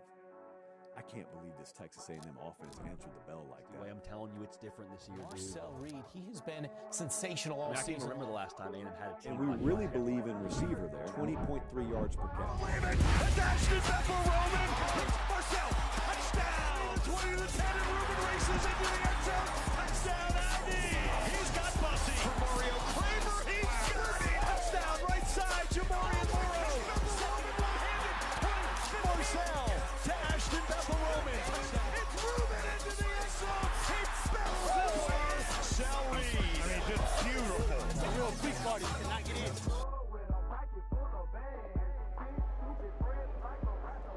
Welcome back to Kyle Field for some second half action. It is the white team with a 10-9 lead going into the second half. I'll be joined shortly with my partner, Will Johnson, who's trying to make his way up to the booth. He's already breathing pretty hard. We'll forgive him for his old age. An unfortunate end to the second half. Damian Sanford, the captain. Fans, we say congratulations to Dylan K-Fish. Congratulations, Dylan. You just won an Aggie autographed football or an autographed Aggie football helmet for your attendance at today's Maroon and White game. Make your way to the Howdy team table behind section 116 on the concourse to claim your prize now. Congratulations, Dylan K-Fish from Aggie football. And then Marco Jones off the edge, I thought looked really good as well, Will. I already let everybody know that you're going to be short of breath here. We won't always am. Force you into the conversation. We were all waiting for you to spin it down there. Hey, you know, your old teammate, Reggie, he still got some arm left in him. It's never left him. He's always had it, doesn't he? Yeah, he can still sling it pretty good. But I know you were talking about it, and just as I got back, I think I heard you that the rest of this one, the complexion and the tone changes after what happened to Damian Sanford there late in the first half, doesn't it? It does. And you know, it's the unfortunate cost of doing business in this sport, right? You're going to have injuries, and you just hate to see it happen to a guy that's going to obviously have a big impact, both as a leader of this football team, but also making plays on Saturdays. And so that's always difficult coming out of a spring game, losing a key player. But hey, life has to go on. Next man up. That's what we talk a lot about, is depth. And the spring game will help you build that depth. Who are the guys that are going to step into these roles, into that 2 deep? When their number is called, they've got to be ready to go. And so these are invaluable reps for these young guys. And I thought for the most part, the young Brady Hart at quarterback looked good, made some great throws, avoided the negative plays. I think that's got to build a lot of confidence in his coaches for him if he's called upon to be able to execute. So we will get the second half underway with the white team leading 10-9. Back deep to receive for the maroon team is Ruben Owens, as well as TK Norman, and that's going to sail out of the end zone right past Norman. So 25-yard line for the maroon team. It'll be Brady Hart in this maroon offense taking the field first. And, you know, I've been impressed as well by this offensive line. We talked a lot about the transfers up front, Tyree Adams and Wilkin Formby and Cohen Eccles. And I thought as a collective unit, though, they played pretty well.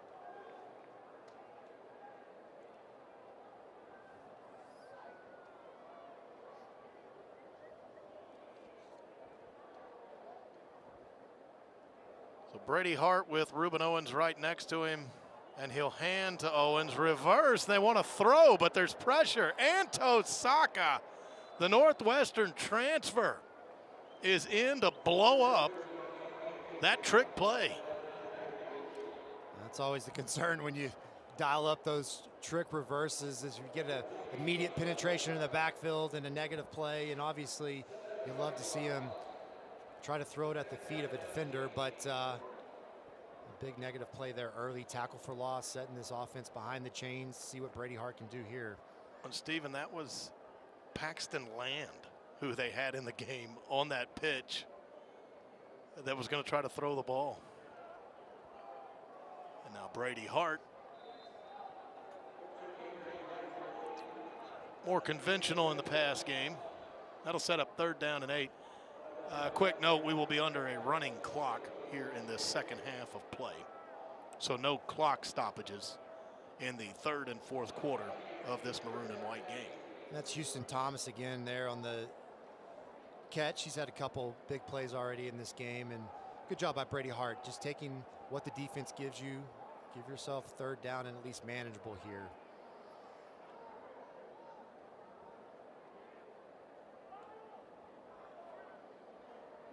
Hart flushed out to the right side. He just has to get rid of it. It's almost intercepted.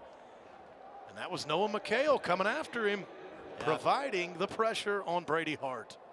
Yeah, it was a great job there. They did some twist up front on the defensive line, and they didn't pass it off well. Got pressure on Brady Hart.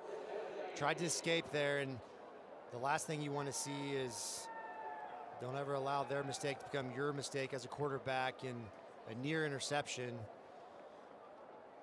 But a 4th down punt now by this maroon offense.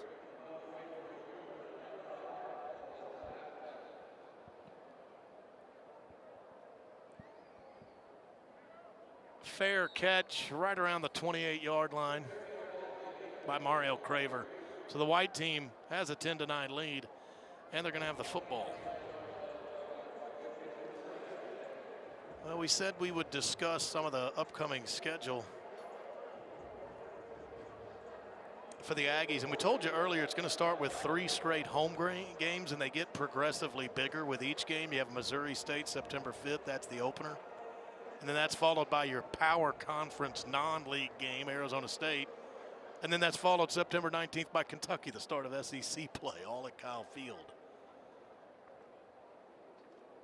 Marcel Reed back in. He's got a pass completed to Aaron Gregory. Good easy completion there on 1st down, and move the chains. Marcel Reed, see if they can get him in a rhythm here, get him some good drives before he hits the sideline. Aaron Gregory, big, tall, wide receiver on the edge. Stacked up, nice job by the front of the maroon team. Whole host of them in there, just putting up a wall Really no gain at all, maybe a loss of a yard or two. It's going to be 3rd and about 4. That was a good job by DJ Hicks that time. Getting inside leverage, using his hands, and getting a big stop on 2nd and short to force 3rd down. Again, you know Mike Elko's MO on 3rd and short is going to be bringing 1 or 2 guys, playing man. Here they come. And DJ Hicks caused Trayvon Ball, the South Carolina False start. transfer to move Offense, number 76. a bit too quick, and 5-yard 3rd and penalty. 4 becomes 3rd down. Sometimes the threat of the pressure is actually has a bigger effect than the actual pressure itself, and those guys trying to react. And now Marcel Reed faced with 3rd and 9.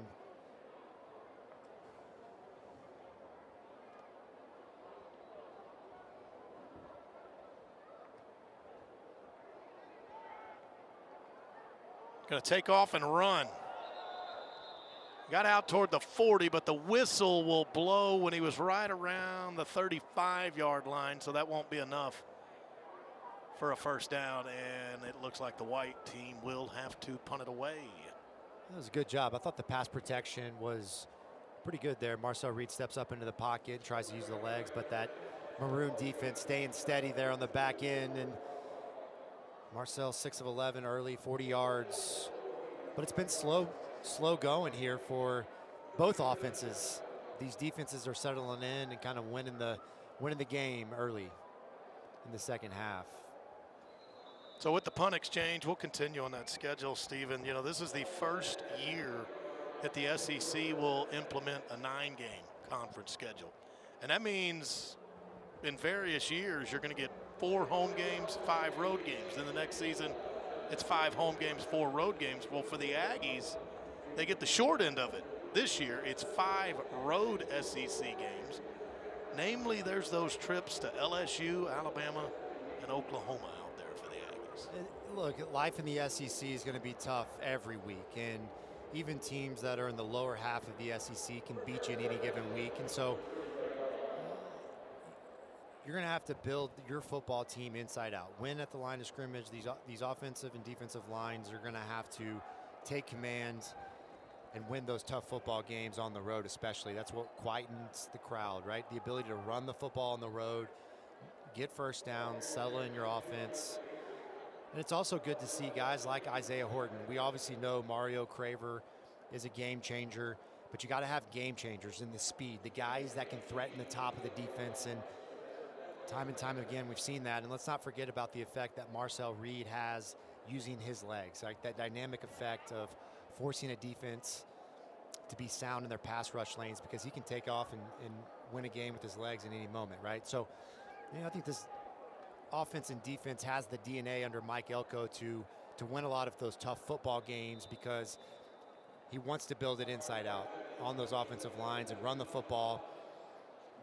But he's not been light on the ability to go out and get some of these game changers outside, Will. We saw that effect last year with KC Concepcion and Mario Craver and the effect they had. And so I like all the pieces he's put together, and it's a tough job these days, building your football team in the portal, right? Roster construction. I mean, I don't know how much of the job description it was in the past. I know it was great, but it seems like it's elevated these days. It's essentially pro sports now, and you got to go find your team.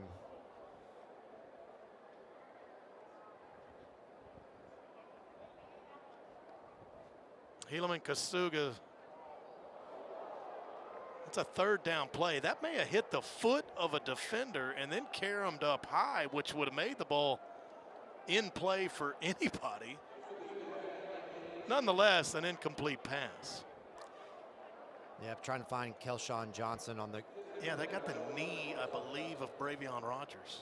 So once that popped off his knee, I mean, that's up for grabs for anybody. Yep. Good job by the defense again on the back end. I think they're getting a lot of separation on some of these 3rd and long man coverage looks. Mario Craver on the punt catch as we get late in the 3rd quarter with the white team still out in front 10-9.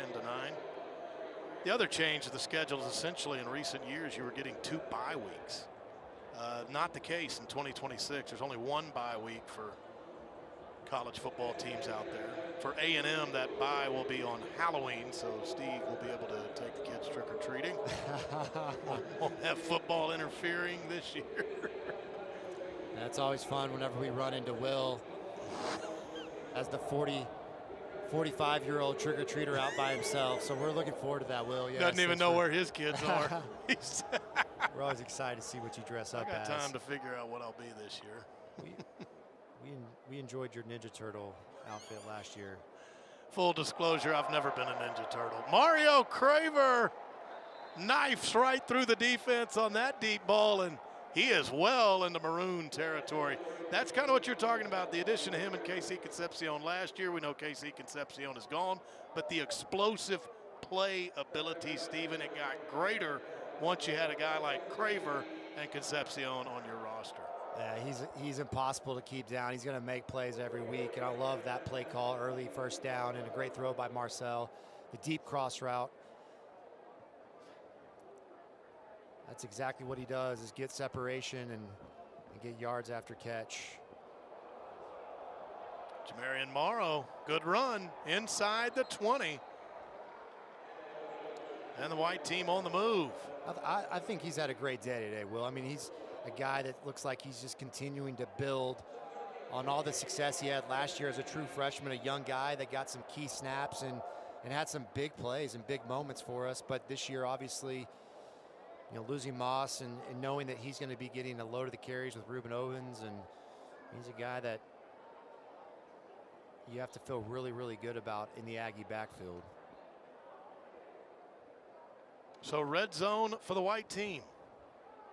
Leading 10-9. Marcel Reed operating another nice drive. To the 15-yard line.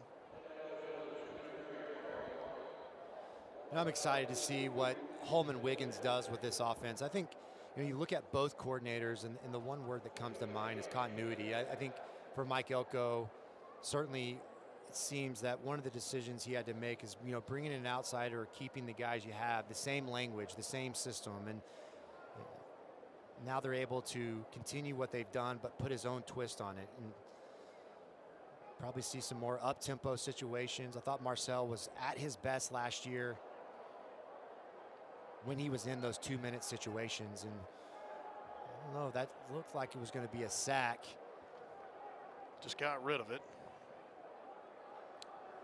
Those moments as a quarterback where sometimes you get the benefit of the doubt and sometimes you don't. It depends on how your coach is feeling. Back when I played, those were always considered sacks. Fran never gave us the benefit of doubt. He just gave us a scolding. Well, you took it well. Did I? Had to, didn't you? Had to. It's part of the job description. Well, with Marcel Reed and the white team, they're in the red zone, but they've got a 3rd and long. Loft one toward Aaron Gregory. Coverage is tight. Coverage was good by Brandon Arrington. There's that true freshman from Spring Valley, California again. Maybe a little hand fighting, but incomplete pass nonetheless. Yeah, ball was just a little bit inside. May have gotten there a touch early. A little bit of hand fighting. I'd like to see that. You letting that one go? I think I'm letting that one go. Yeah. It must be a defensive guy. Yeah. You're the QB. You want the PI. You want the drive, the first down. Instead, it's another David Alano field goal. The Illinois transfer is good to make it 13-9. And if my Aggie math serves me correctly, I think that's 100% of field goals made today. And you know what? That's significant considering the season the Aggies are coming off of. Trouble, place kicking, proved costly at times. Yeah. But been good today. That there is the win against Miami, right? Or even the Texas game. You know, it's who knows what would have happened there, but you got to make the chip shots. And then, of course, earlier we saw a 53-yard field goal by the true freshman kicker. So it's that one flew right by my head as I went down for the Legends game. I didn't get knocked out, but I was quite impressed. 53 yards. Exactly. I want to see the young Helaman Kasuga get in rhythm here. move the chains. He's obviously a guy that comes in with a lot of success in high school and hype.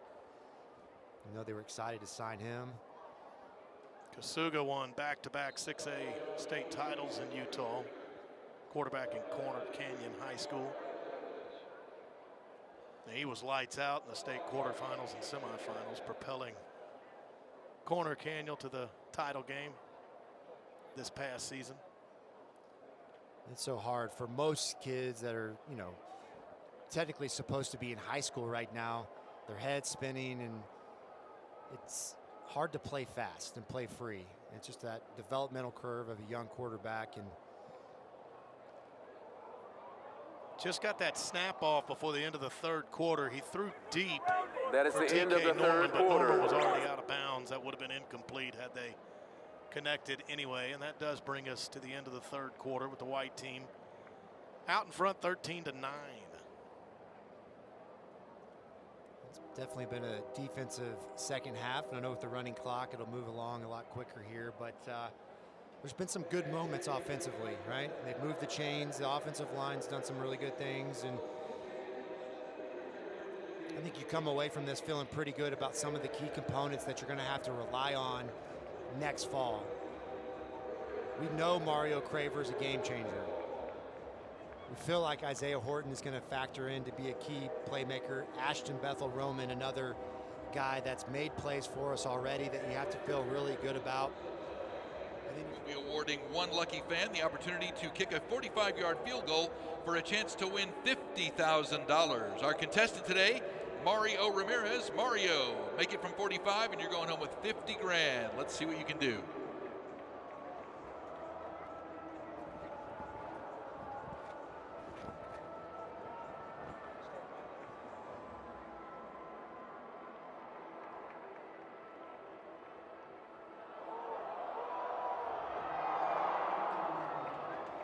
Mario, a decent chance. You kicked it through the end zone. You didn't make it through the uprights, so we cannot give you the $50,000, but we do thank you for attending today's maroon and white game.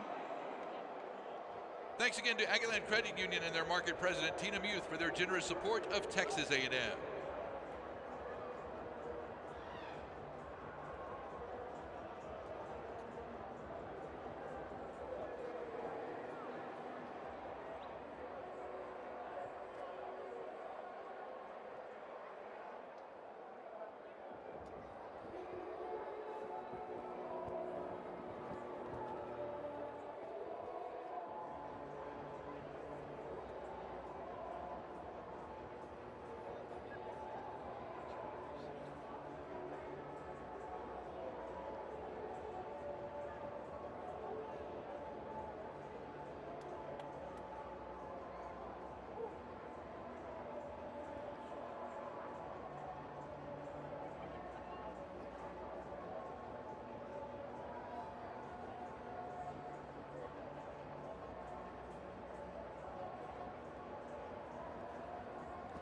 And fans, we say congratulations to Aaron Kirkwood. Congratulations, Aaron. You've won a 2026-2027 Sports Pass for your attendance at today's maroon and white game. You'll be contacted shortly by someone in the Texas A&M Athletics staff for instructions on how to claim your free Sports Pass for the upcoming academic year. Congratulations, Aaron Kirkwood, and thank you all for your attendance at today's maroon and white game.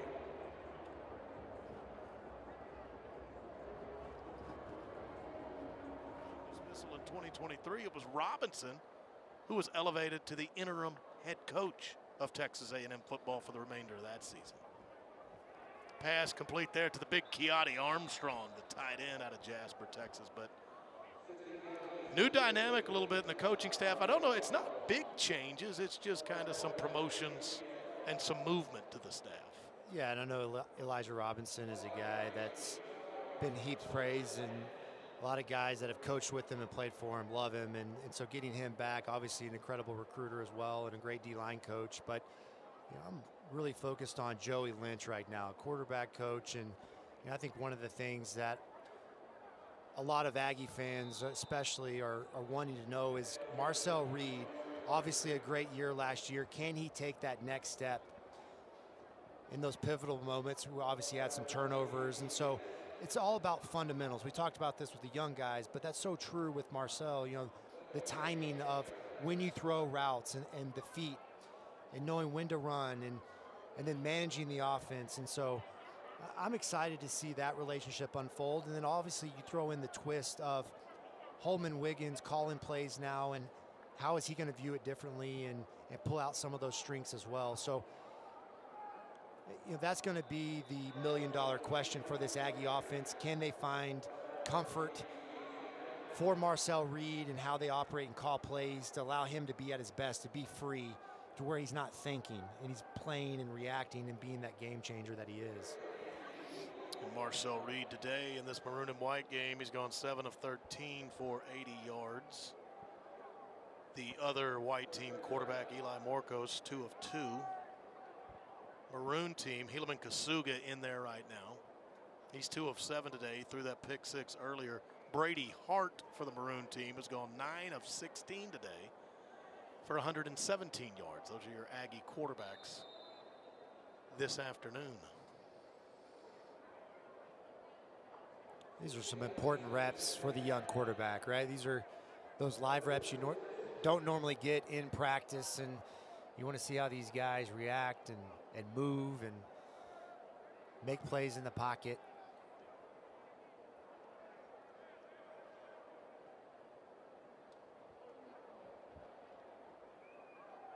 And I wanted to look at defense for just a second.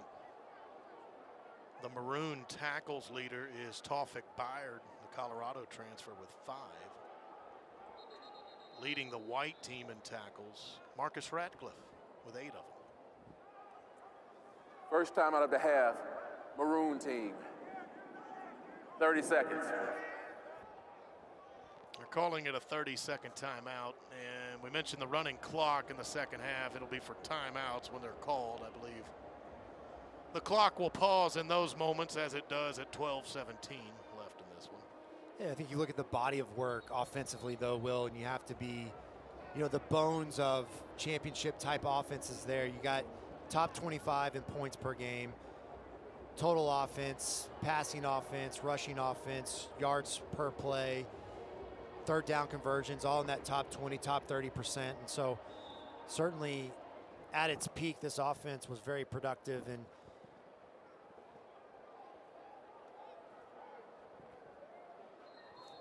talking to Mike Elko, I think that you have to be excited about Marcel Reed coming back this year with that much more experience, knowing that he has weapons on the outside and some key pieces added in the transfer portal on the offensive line. And I think that will be the key. Can you keep Marcel Reed upright and protected in the pocket? And how does this new offensive line gel together? If you get that right, I think you have the chance to have a very special offense in all phases, right? I mean, they can do it all, but it will start and end up front. To me, I always just look at offense. Eli Morcos is back in the game, operating for the Maroon team, and then rushes out to the right side, decent gain to the 20-yard line. And I always ask this when I watch an offense is, you know, it's about putting up touchdowns as opposed to kicking field goals. You can do it with explosive plays. The Aggies were pretty good at that last year, showed improvement in it. We've talked about Mario Craver and what he can do. And if you don't have explosive plays, how good are you in the red zone? And maybe that was the mixed bag for the Aggies last year. At times really good, but maybe late in the year. They got off to an 11-0 start, and maybe late in the year, the Texas loss and the Miami loss that were so crucial, maybe not all that great in the red zone at that point. Yeah, you've got to get touchdowns instead of field goals. And I think that, and, you know, third down situations. Oh, got a completion here. That's Will Hargett trying to make a move and got to the 40-yard line, well into Maroon territory. That was a good job there by Eli Marcos, finding the busting coverage and finding Hargett. It's good to see him have a good day out here. His granddad, Ed Hargett, my neighbor, and of course we mentioned earlier, the legendary Aggie quarterback. He's one of my daughter's favorites. When he's walking his dog Gracie down the street, it always makes for a good day in the McGee household. We'll have some good conversations in the Does she enjoy Gracie or Ed more? That's a good question. probably best unanswered. Yeah, we'll leave that one alone for a little while.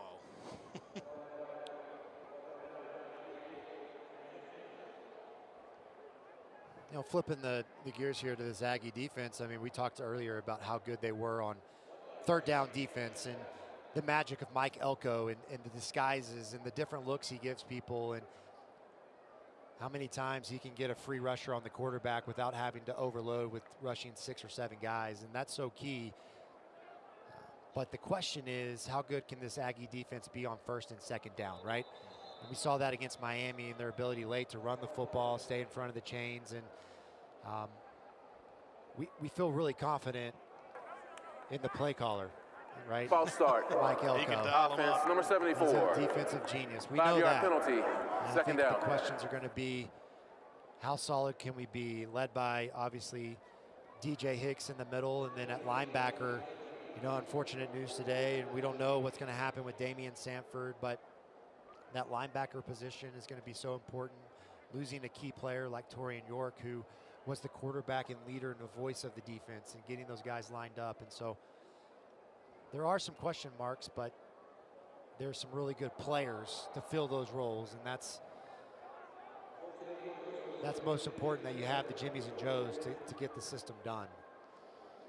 Romarian Tillman couldn't haul that in, and you mentioned it. It's something I think about with the Mike Elko defense often, that the disguises and the packages he'll come at you with, and the sending of the secondary, as I like to call it. You think of guys like Marcus Ratcliffe, and then there's really 2 DBs who aren't playing in this maroon and white game that have been considerable in this, is guys like Dalton Brooks and Bryce Anderson.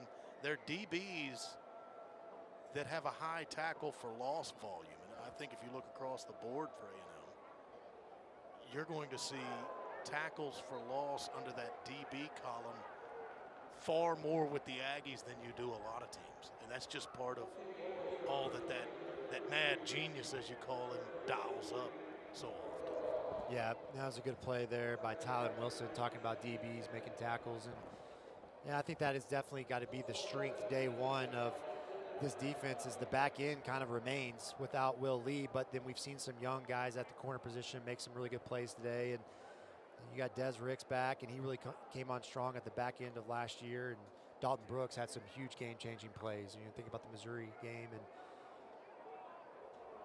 Loft one. Defense was there by Brandon Arrington. He's had some pretty good coverage today as a true freshman. It's incomplete.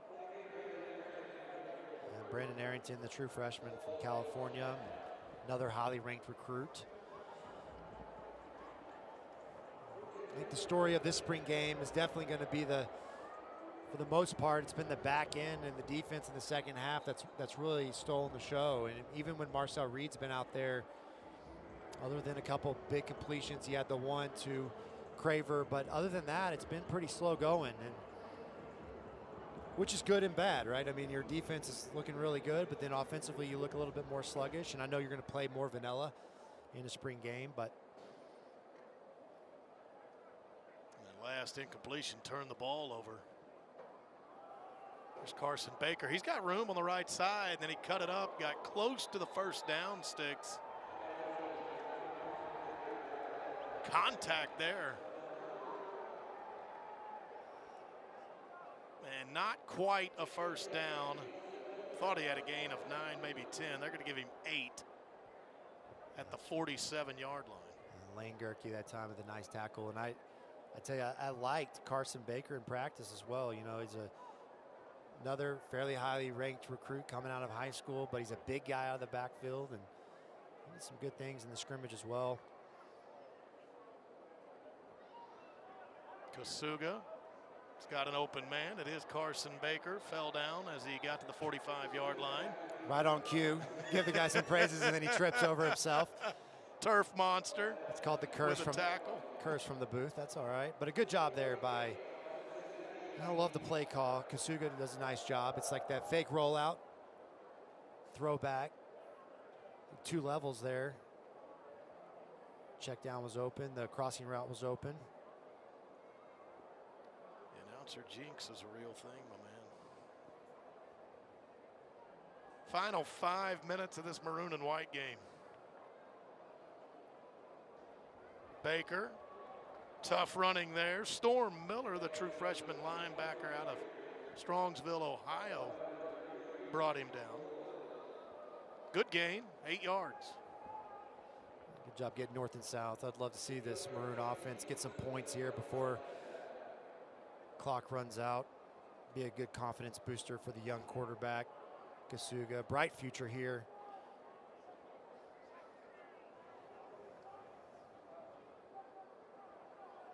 Looking downfield, really threw it away, it looked like. It was a good job by the White defense that time. They had it blanketed. Flat route, crossing route, corner route, all covered. Good decision there. Throw it away, live for another down, 3rd and short. It's going to be 2-down territory. See who made the catch? Marcel Reed brought it in on the sideline. He can do it all. Surprise, surprise. Versatile. Need 2 on 3rd down for Helaman Kasuga and the Maroon team. That's good defense. Storm Miller, the true freshman. Strongsville, Ohio, was a top 20 player in the state of Ohio. Just made a play there on 3rd down. That was a great break on the ball. I mean, they're man-to-man coverage, running crossing routes. You love crossing routes first man, trying to get those picks, and he was all over it, blanketed that time, and now forcing 4th and 2. Let's see what the young quarterback can do. Got to make a play here.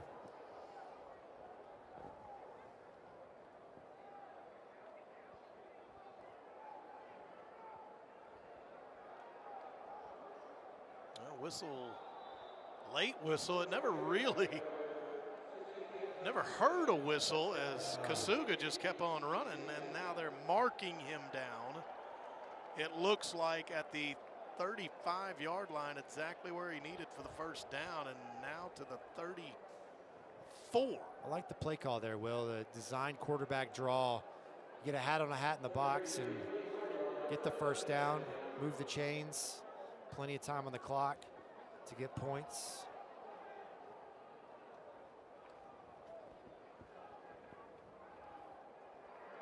Too tall as he wanted to go out to the right side. I love the decision, trying to isolate that one-on-one coverage to the boundary, the easy short side throw, just a little bit off. Free rusher in his face. Normally it would be a stop clock, but now inside 2 minutes, we know it's going to be a running clock today, so that's got to factor into the quarterback's tempo here and the play calling. And Adonis Curry on the coverage on that last play. Kasuga puts one up. Called incomplete despite a nice diving effort from Chase Burton. Let's have to see a replay on this one, Will. That's yeah, close. The Maroon team pointing to the turf saying, hey, it was in bounds. Throw the challenge flag. Yeah, it's a long throw. Of course, with on the keeper, you have the D end in your face, and that ball's got to travel. Ooh, I think he was in. That left foot was in. You may want to challenge that one. Good throw. Good catch. Good effort, Chase Burton. But it's 3rd and 10. That's over the middle complete. Kasuga threading a little bit of a needle to Luke Brayton. That was a great catch there. Split the 2 guys on the sit-down route. Again, clock is moving here. In a normal situation, it would stop to mark the ball, but they're running it down to 30 seconds. Hey, for the Maroon team, this is the 2-minute drill with an added degree of difficulty here. Yeah. You got to go, go, go. Yeah. They don't seem to be in any hurry. They need to be. Might be going for no. Pressure was coming, and the pass almost intercepted. That may be a sack. And with that pressure was Bryce Perry Wright, the true freshman out of Buford, Georgia. Yeah, it was definitely going to be a sack. Second charge, time of the half. You never want to throw it late across the middle as a quarterback. You want to hit those seam routes on time. Complete them 18 to 22 yards downfield. The longer you hold on to that football, the more likely it is that one of those guys on the back end is going to break on it for a pick 6. And a lot of learning moments for a young quarterback, right? And I like that they're taking a timeout, giving them one more shot at the end zone, see what they can do.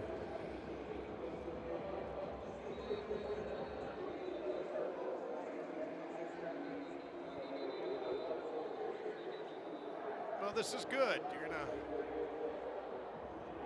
It's coming down to the wire. You're gonna get a play to try to win it here. Kasuga is going to bring the Maroon offense back on the field to the 23-yard line.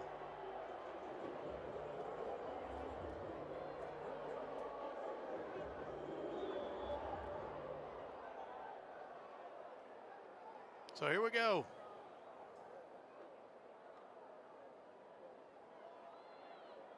These guys love competition, so they don't mind deciding it in the final seconds. Kasuga, end zone, touchdown, Luke Braden. And the Maroon team is spilling onto the field with a big touchdown from Helaman Kasuga to Luke Braden to take the lead. And they've let the clock run out, so that looks like the game winner. And what a way to end it. The young freshman quarterback getting his redemption in the game-winning touchdown. What a throw, what a catch, and a strong finish to the game. Man, that's awesome. That was a fun finish. Over the middle, 23 yards on the touchdown. Helaman Kasuga to Luke Braden. Another look at it. Got behind the defense, got pretty open.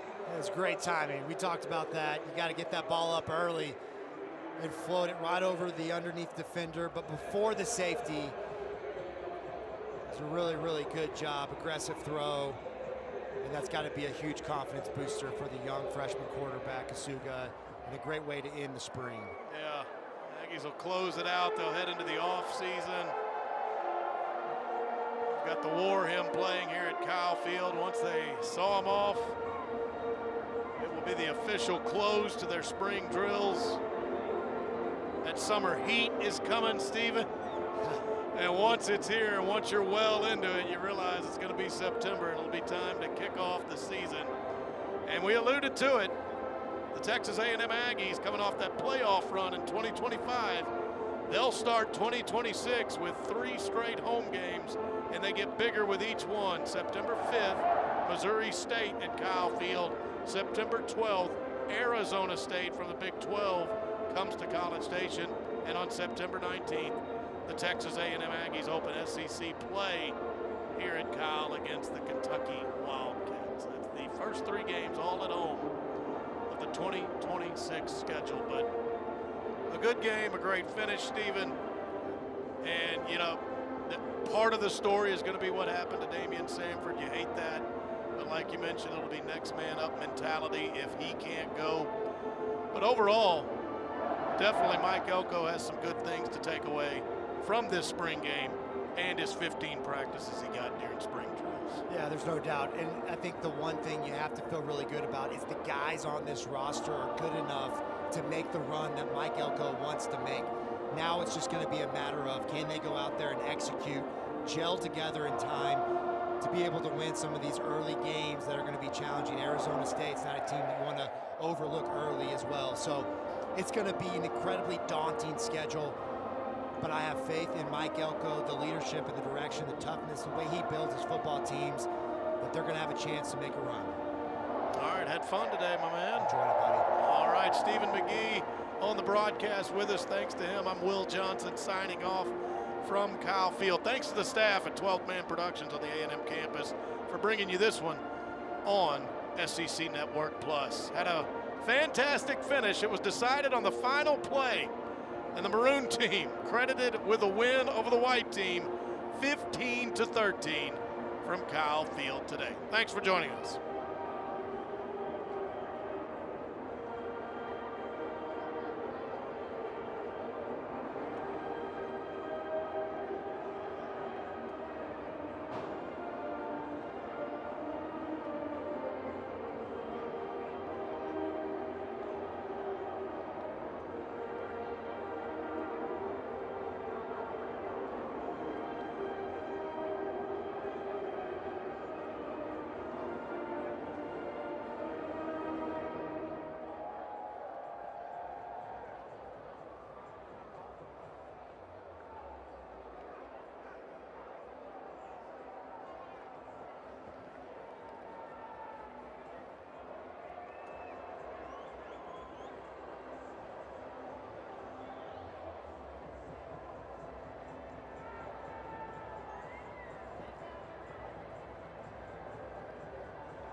Good afternoon, everyone. Thanks for attending today's Maroon and White game.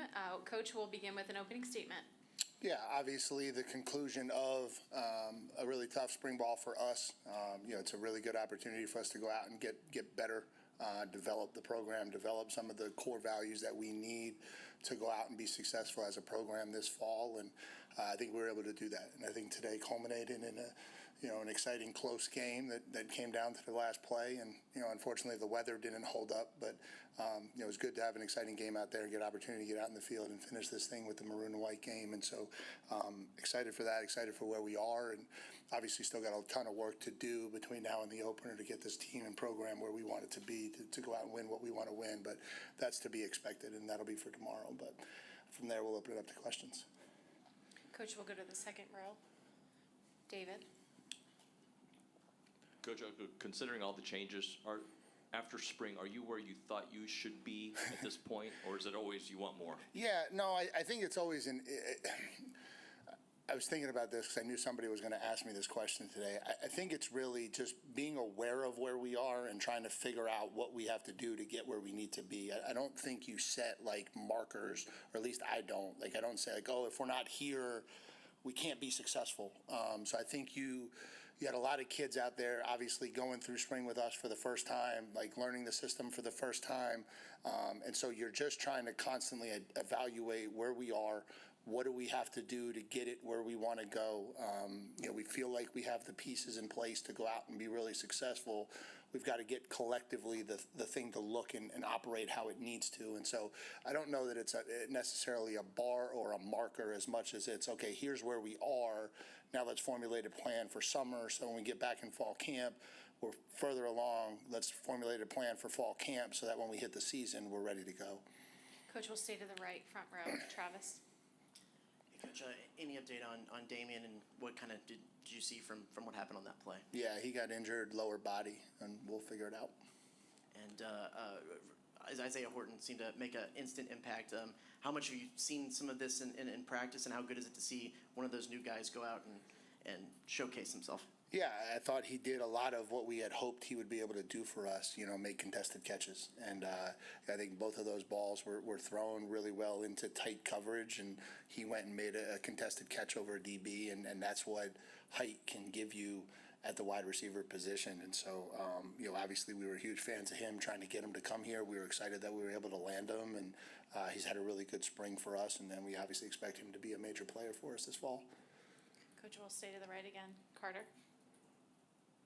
Like, what do you just see from Marcel this spring, and what do you like about how he played today? Yeah, hard to say today. Today was, it's hard to evaluate today with no iPads, and you don't really get to see much. And honestly, I'm just kind of out there with my all over the place trying to make sure the thing stays organized. But I just think spring-wise, you saw him take another step in this system, which was really good. That's obviously what we expected to see. I think he's a little bit more comfortable with what we're doing, comfortable seeing defenses, reading defenses, and I just think the timing and spacing of the passing game has gotten a lot better this spring, and I think we saw that very consistently through the spring. I don't know, to be honest with you, I don't know how that showed today, but I know throughout the spring we've seen major strides in that area. Coach, we'll go over to the...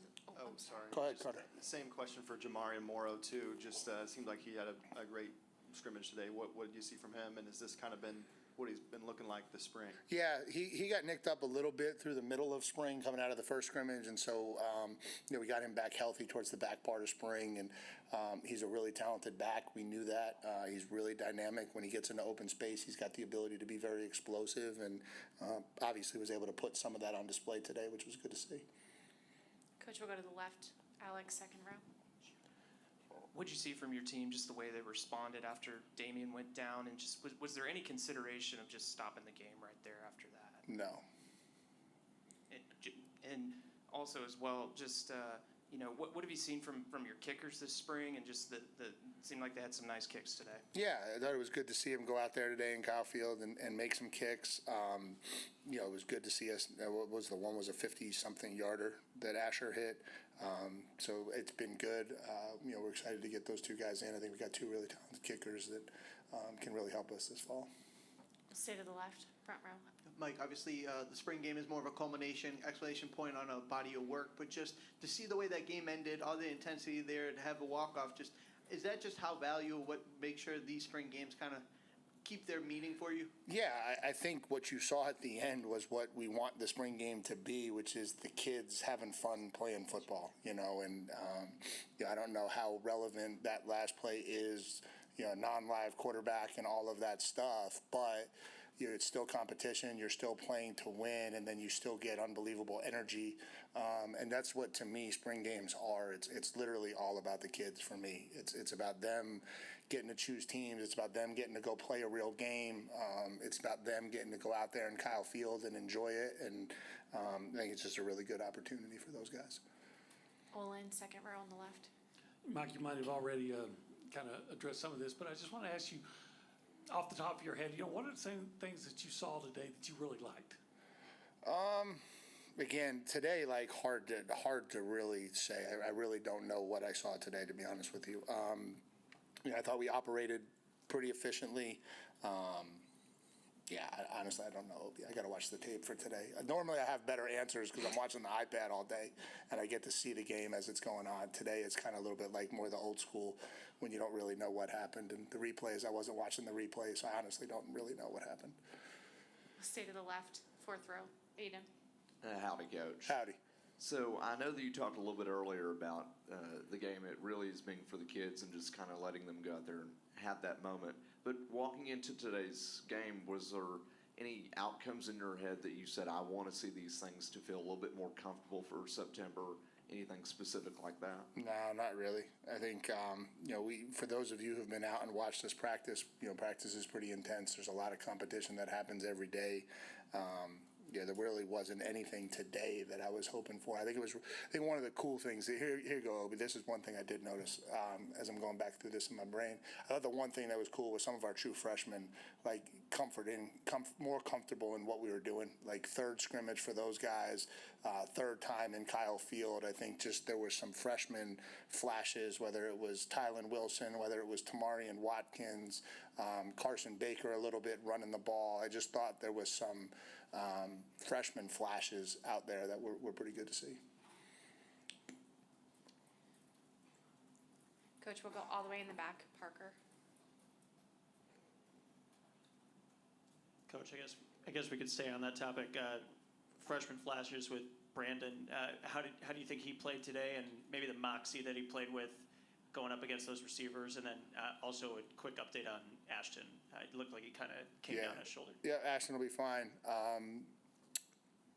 Brandon had a good day today. I think it was good to see again. That's another one that just, it's a lot. It's a huge transition going from him being a track athlete, football player, playing wideout DB to being an SEC corner.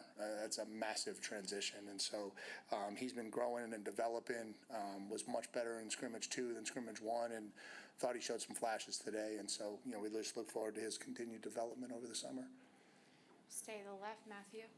Coach, you talk about the guys going out there and having fun. Did you hear a lot about the Aggies for a Cause program from them and them getting to choose specific initiatives to voice their support for? Yeah, I thought that was a cool deal. The clause for cleats, I thought the kids got into it. I thought you saw a lot of kids out there with some different designs and just some different things that are true to them. And I think that all plays into what today is about. And I think getting them the opportunity to go out there in unique cleats to represent causes that are really important to them was a little cool thing that we were able to come across and do today. Go to the front row. Coach, I'm Lane Foss with the Victoria Advocate. Trooper Taylor, he's from our readership area in Cuero. Yep. Could you just describe just how the value that he's been to you and brought this year, and then also, I know it's a double-barrel question, but another local, Dalton Brooks, he didn't play today, but what are kind of some of your goals that you want to see him do as you start to get into fall camp? Yeah, really cool for Dalton to be named captain. Obviously, you can tell the kid's influence in your locker room when he hasn't really been available all off-season because of the shoulder surgery post-season. And so sometimes those kids drift out of the thought process of your team. And so when they do the captain's vote at the end of spring, it's sometimes hard for an injured kid to get the votes to become captain just because it's not on the front of everybody's mind. And I think you see the impact he has in the locker room to still garner enough votes to become a captain of this football team. Obviously, an extremely dynamic kid. I think has grown in the safety position. Thought he was very locked in. We do a lot of walkthroughs during spring ball, and those are opportunities for him to get out there and take reps and do some stuff. And so he was able to do that at a really good level. And looking forward to him being healthy and having a really strong year. As far as Trooper Taylor goes, I just think I've said this to him before, it's sport in so many ways that, a guy from Cuero, Texas, and a guy from New Jersey can link up somewhere in North Carolina and really have a very similar thought process, philosophy on how to develop young people, how to pour into young people, and he's amazing. Like what he gives to this program, what he gives to these kids. I've never really been around a guy that pours that much into people, and so it's been awesome having him here. And I think he was the winning head coach today, so he'll be mad at me if I don't mention that at some point. Coach, we'll go over to the right, Mark. Mike, it's my annual "How's the offensive line look?" question. Great. What's next? I know that there's obviously a lot of turnover from last year.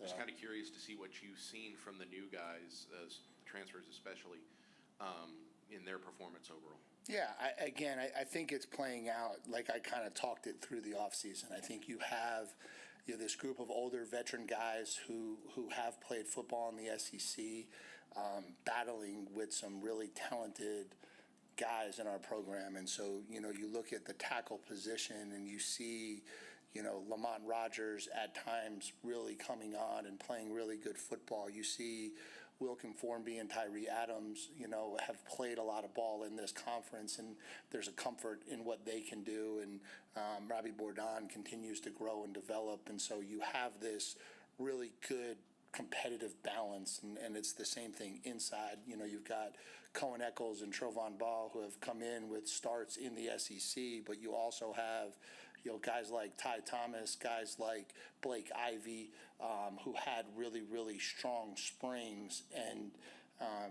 it's really good. I think it's really good back and forth competition. I think it's a deeper group than it was last year. When last year when we kind of intermixed it, you saw the D-line take over the spring game. I think we set a spring game record for sacks last year in the spring game just because, I don't know that we had 10.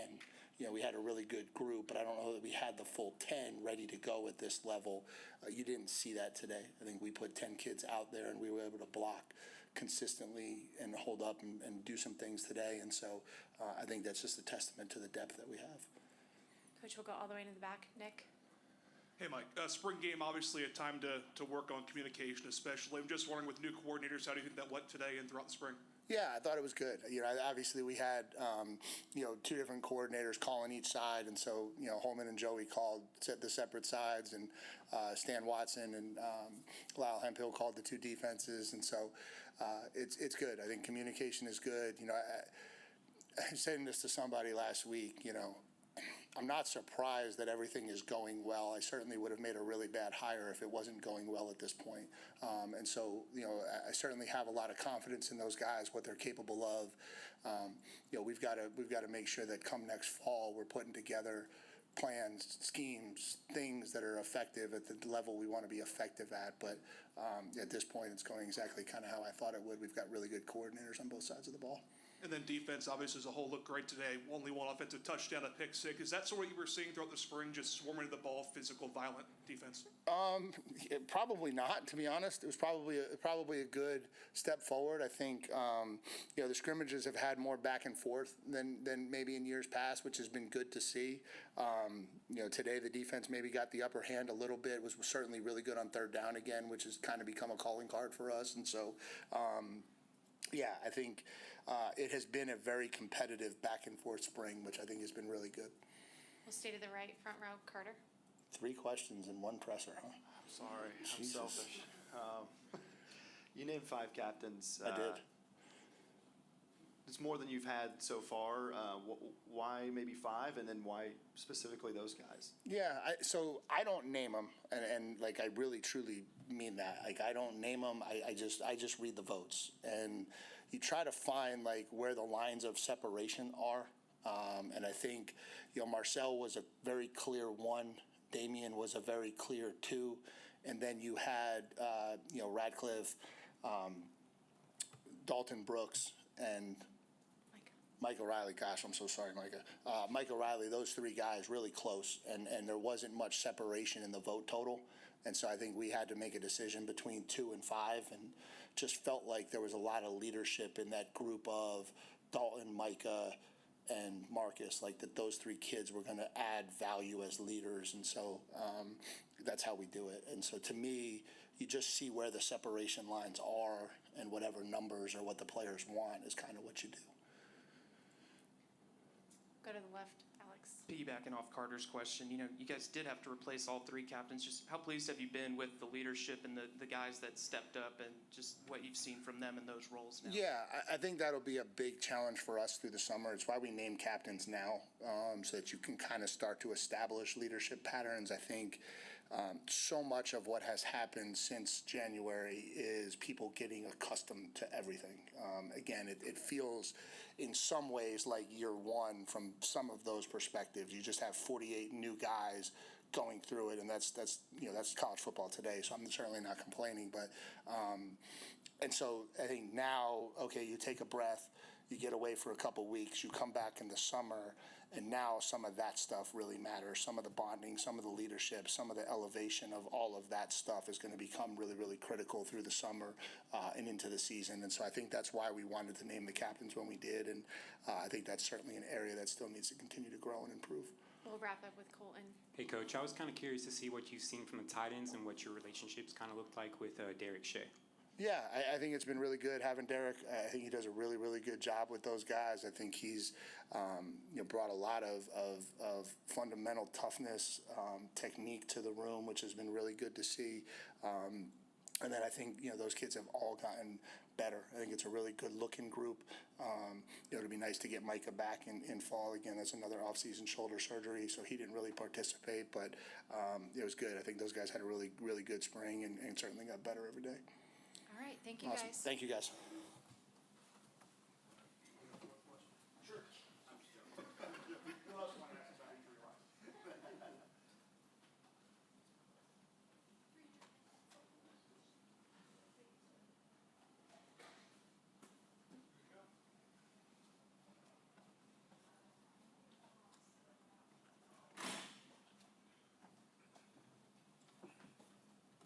Bringing up Isaiah Horton to the stage. Who'd like to get us started off with questions? We'll start off right here on the right side with Travis Brown, KVTX, and then Carter. Hey Isaiah, how important was it for you to kind of make a good first impression on A&M fans out here today, and do you think you're able to do that? Yeah, no, it was really important to me. My new home here, being here, putting on a show for the new fans, and definitely just my new teammates as well. Would you walk through the contested catch you made, and how late into the play did you know that you had it? Well, I kind of knew I had it like off the ball. It was a great ball by Brady Hart. That's just something we talked about it like all day really. We knew this play was coming, and I just tracked it using my tracking ability and just caught the ball. Let's go to on the right side to Carter. I don't know who you're with now. Yeah, on 3. On 3. Yeah. Isaiah, you said earlier this spring it's not really 50-50 to you on 50-50 balls. Mm-hmm. How good was it to show that you can come down with those kind of plays today to Aggie fans? For sure, it's just like I said. I mean, if I say something, I mean it. So I'm not just gonna say it just to say it, and that's just my mindset, really. I mean, that's the reason I'm here for real. What did you see from Marcel this spring, and were you a little bummed that you weren't on his team? I've seen some great things from Marcel this spring, and not really. I mean, that's just competition. And it was a really fun game, and he had a good game. Everybody had a good game, but we had to come out on top, with the walk-off touchdown for sure. Let's go left side to Tony Catalina from the Austin American Statesman. Isaiah obviously had a big game. Came out there and wanted to make a first impression, but some of the guys, the younger guys, have been making a big impression. What have you seen from, Aaron Gregory, Matt Williams, those guys this spring? Yeah, all of them are ballers, man. And I'll just start with Aaron. Aaron, he came in with the right mindset. he came in, like, if you didn't really know who he was, you would think he's a vet already. I'm proud of him, and he's going to help us a lot this year for sure. Madden, same thing. You know, he had the freshman, he got nicked up, which is normal, you know, playing the game that we play. And then with Mike and Jaden, the other two freshmen, proud of them as well. They're both great learners, and they want to learn, and, you know, they want to be better, and I'm just proud of all of them. Left side middle to Alex from the Eagle. So do you have any fun words for Marcel this week when you learned he'd be on the other team? Just don't ever go against me again.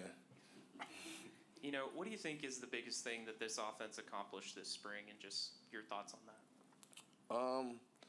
I'll say we accomplished a lot, especially, you know, just with a new OC, got new players, just coming in.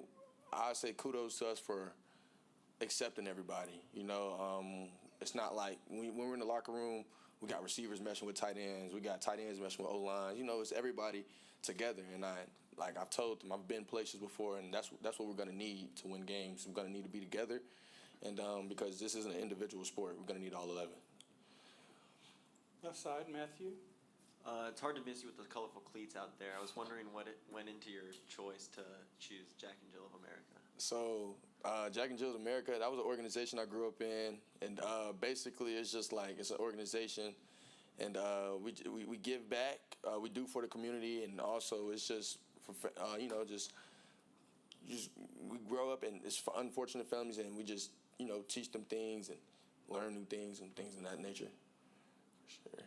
Stay on the left side with Matthew from Student Radio. Isaiah, kind of take us through that final 11-play, 61-yard drive that resulted in the game winner. What's changed offensively compared to the earlier possessions? The last drive, right?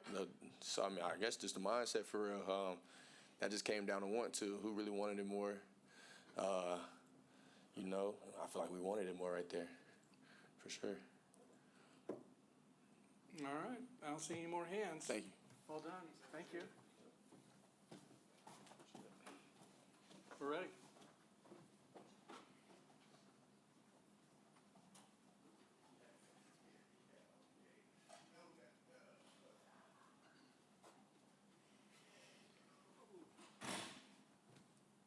This is Jamarian Morrow. Who's got questions?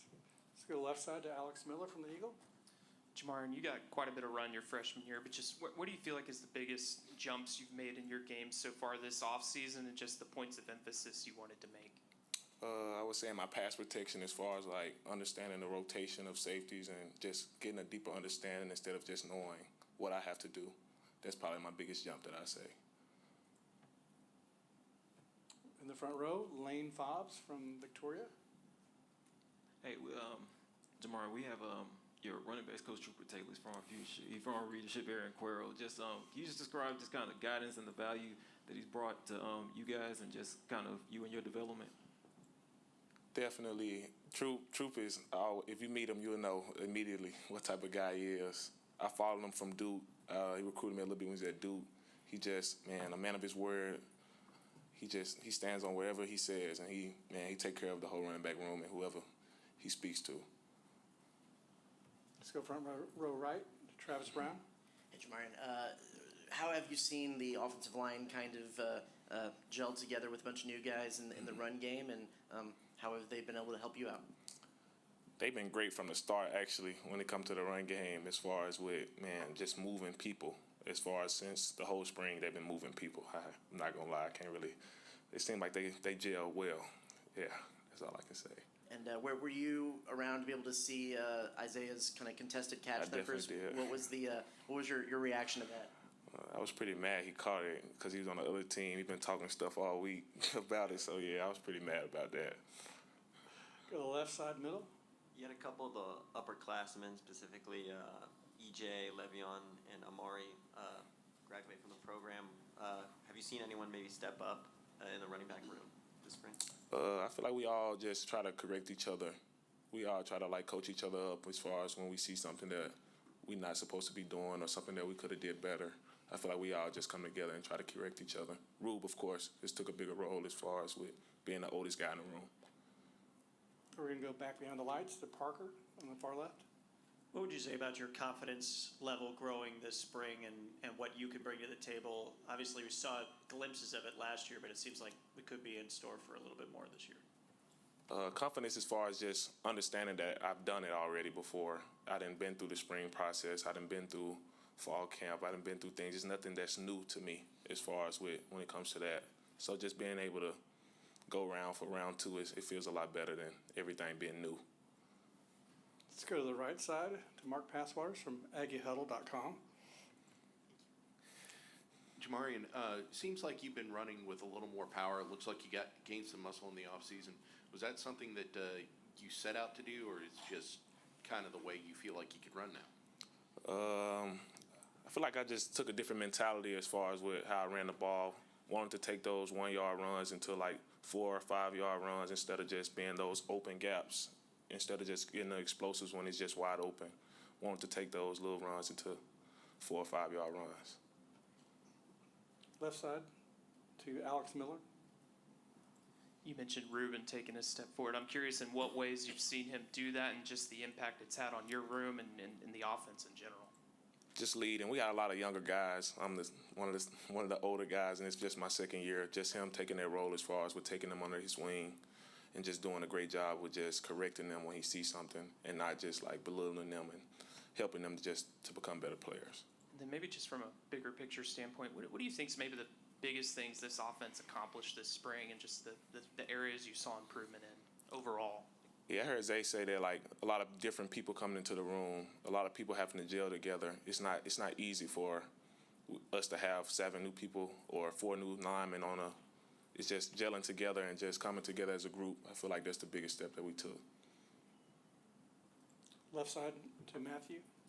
Jamarian, just what have you kind of learned from the vets that came through this program before you, and like what have you incorporated in your game from learning from them? What's I learned?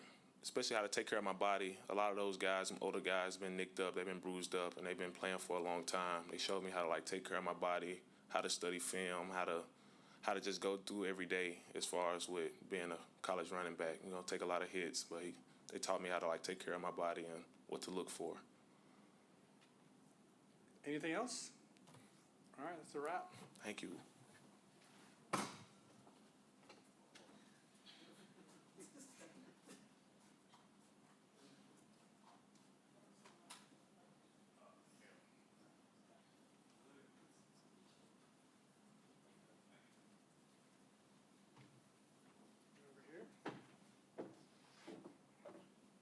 All right, we have Noah McHale coming up. Who would like to get us started? Left side to Alex Miller from the Eagle. Hey Noah, nice to meet you. Just first, can you take us through your off season, what your points of emphasis have been so far, and just maybe the areas of growth you've seen in your individual game? Yes, sir. It's nice to meet you. And I think the main thing this off season was just being intentional in the way I move and trying to command the defense. I think those are 2 points that really take linebacker play, especially in the SEC, to the next level. And I learned a lot from guys like York last year and how he just commanded the defense, trying to be that voice and that presence out there. And how have you just seen the linebacker room in general, overall, maybe evolve and step up this offseason with the guys that are in that room? Yeah, I think there's a lot of competition in that room, and there's a lot of good depth. There's a lot of great players in there. Jordan Lockhart, Ray Coney. There's some really good guys, and then some of the freshmen, gonna have to step up. So I think just the healthy competition is what really strives us forward. Questions? This is Matthew from the Dallas Morning News. Really like the yellow cleats out there. I was wondering what went into the choice to choose your initiative. Yeah, so one and all it's my church back in California that I go to. While I was in high school, I actually put on a youth camp, and the youth camp donations went to the church, and those donations were for like summer youth camps for kids who couldn't afford it, and I think just that's something I'm really passionate about, just preaching to the younger generation about God, and even if they don't have opportunities to pay for it, making that possible. Go right side front to Travis Brown from KBTX. Hey, what's the emotions when you see Damian go down like that, and what does he mean to the defense? Yeah, Damian, he's a one of a kind type of player. Losing someone like that, it's really tough. It's really tough on the whole team, especially us linebackers. We got in the huddle right away and prayed for him, and we're hoping we can get him back as soon as possible, because he's if not the best player on our defense, team captain. Losing someone like that hurts a lot. And then how you mentioned kind of getting together, how are y'all able to kind of rally and then go back and do your job after something like that? Yeah, I think it just comes down to, just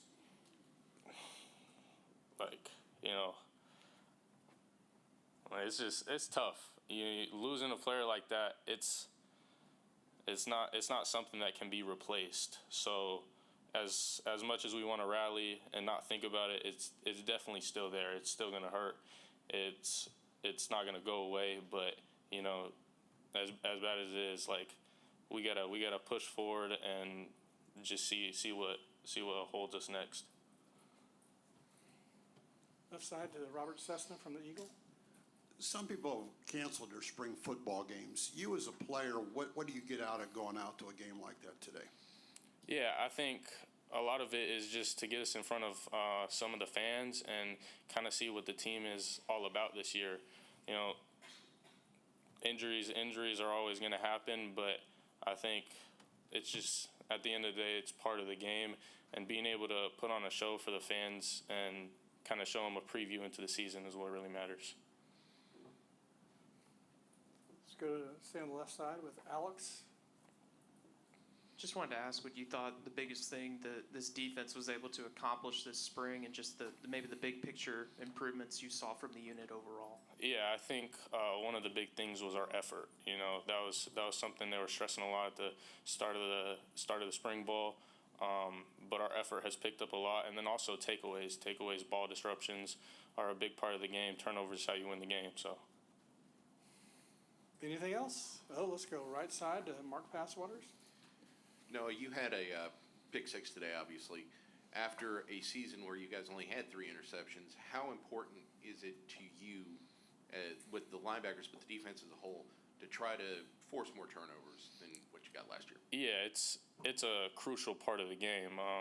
Turnovers, you win the turnover margin, it's a high percentage chance that you're winning the game.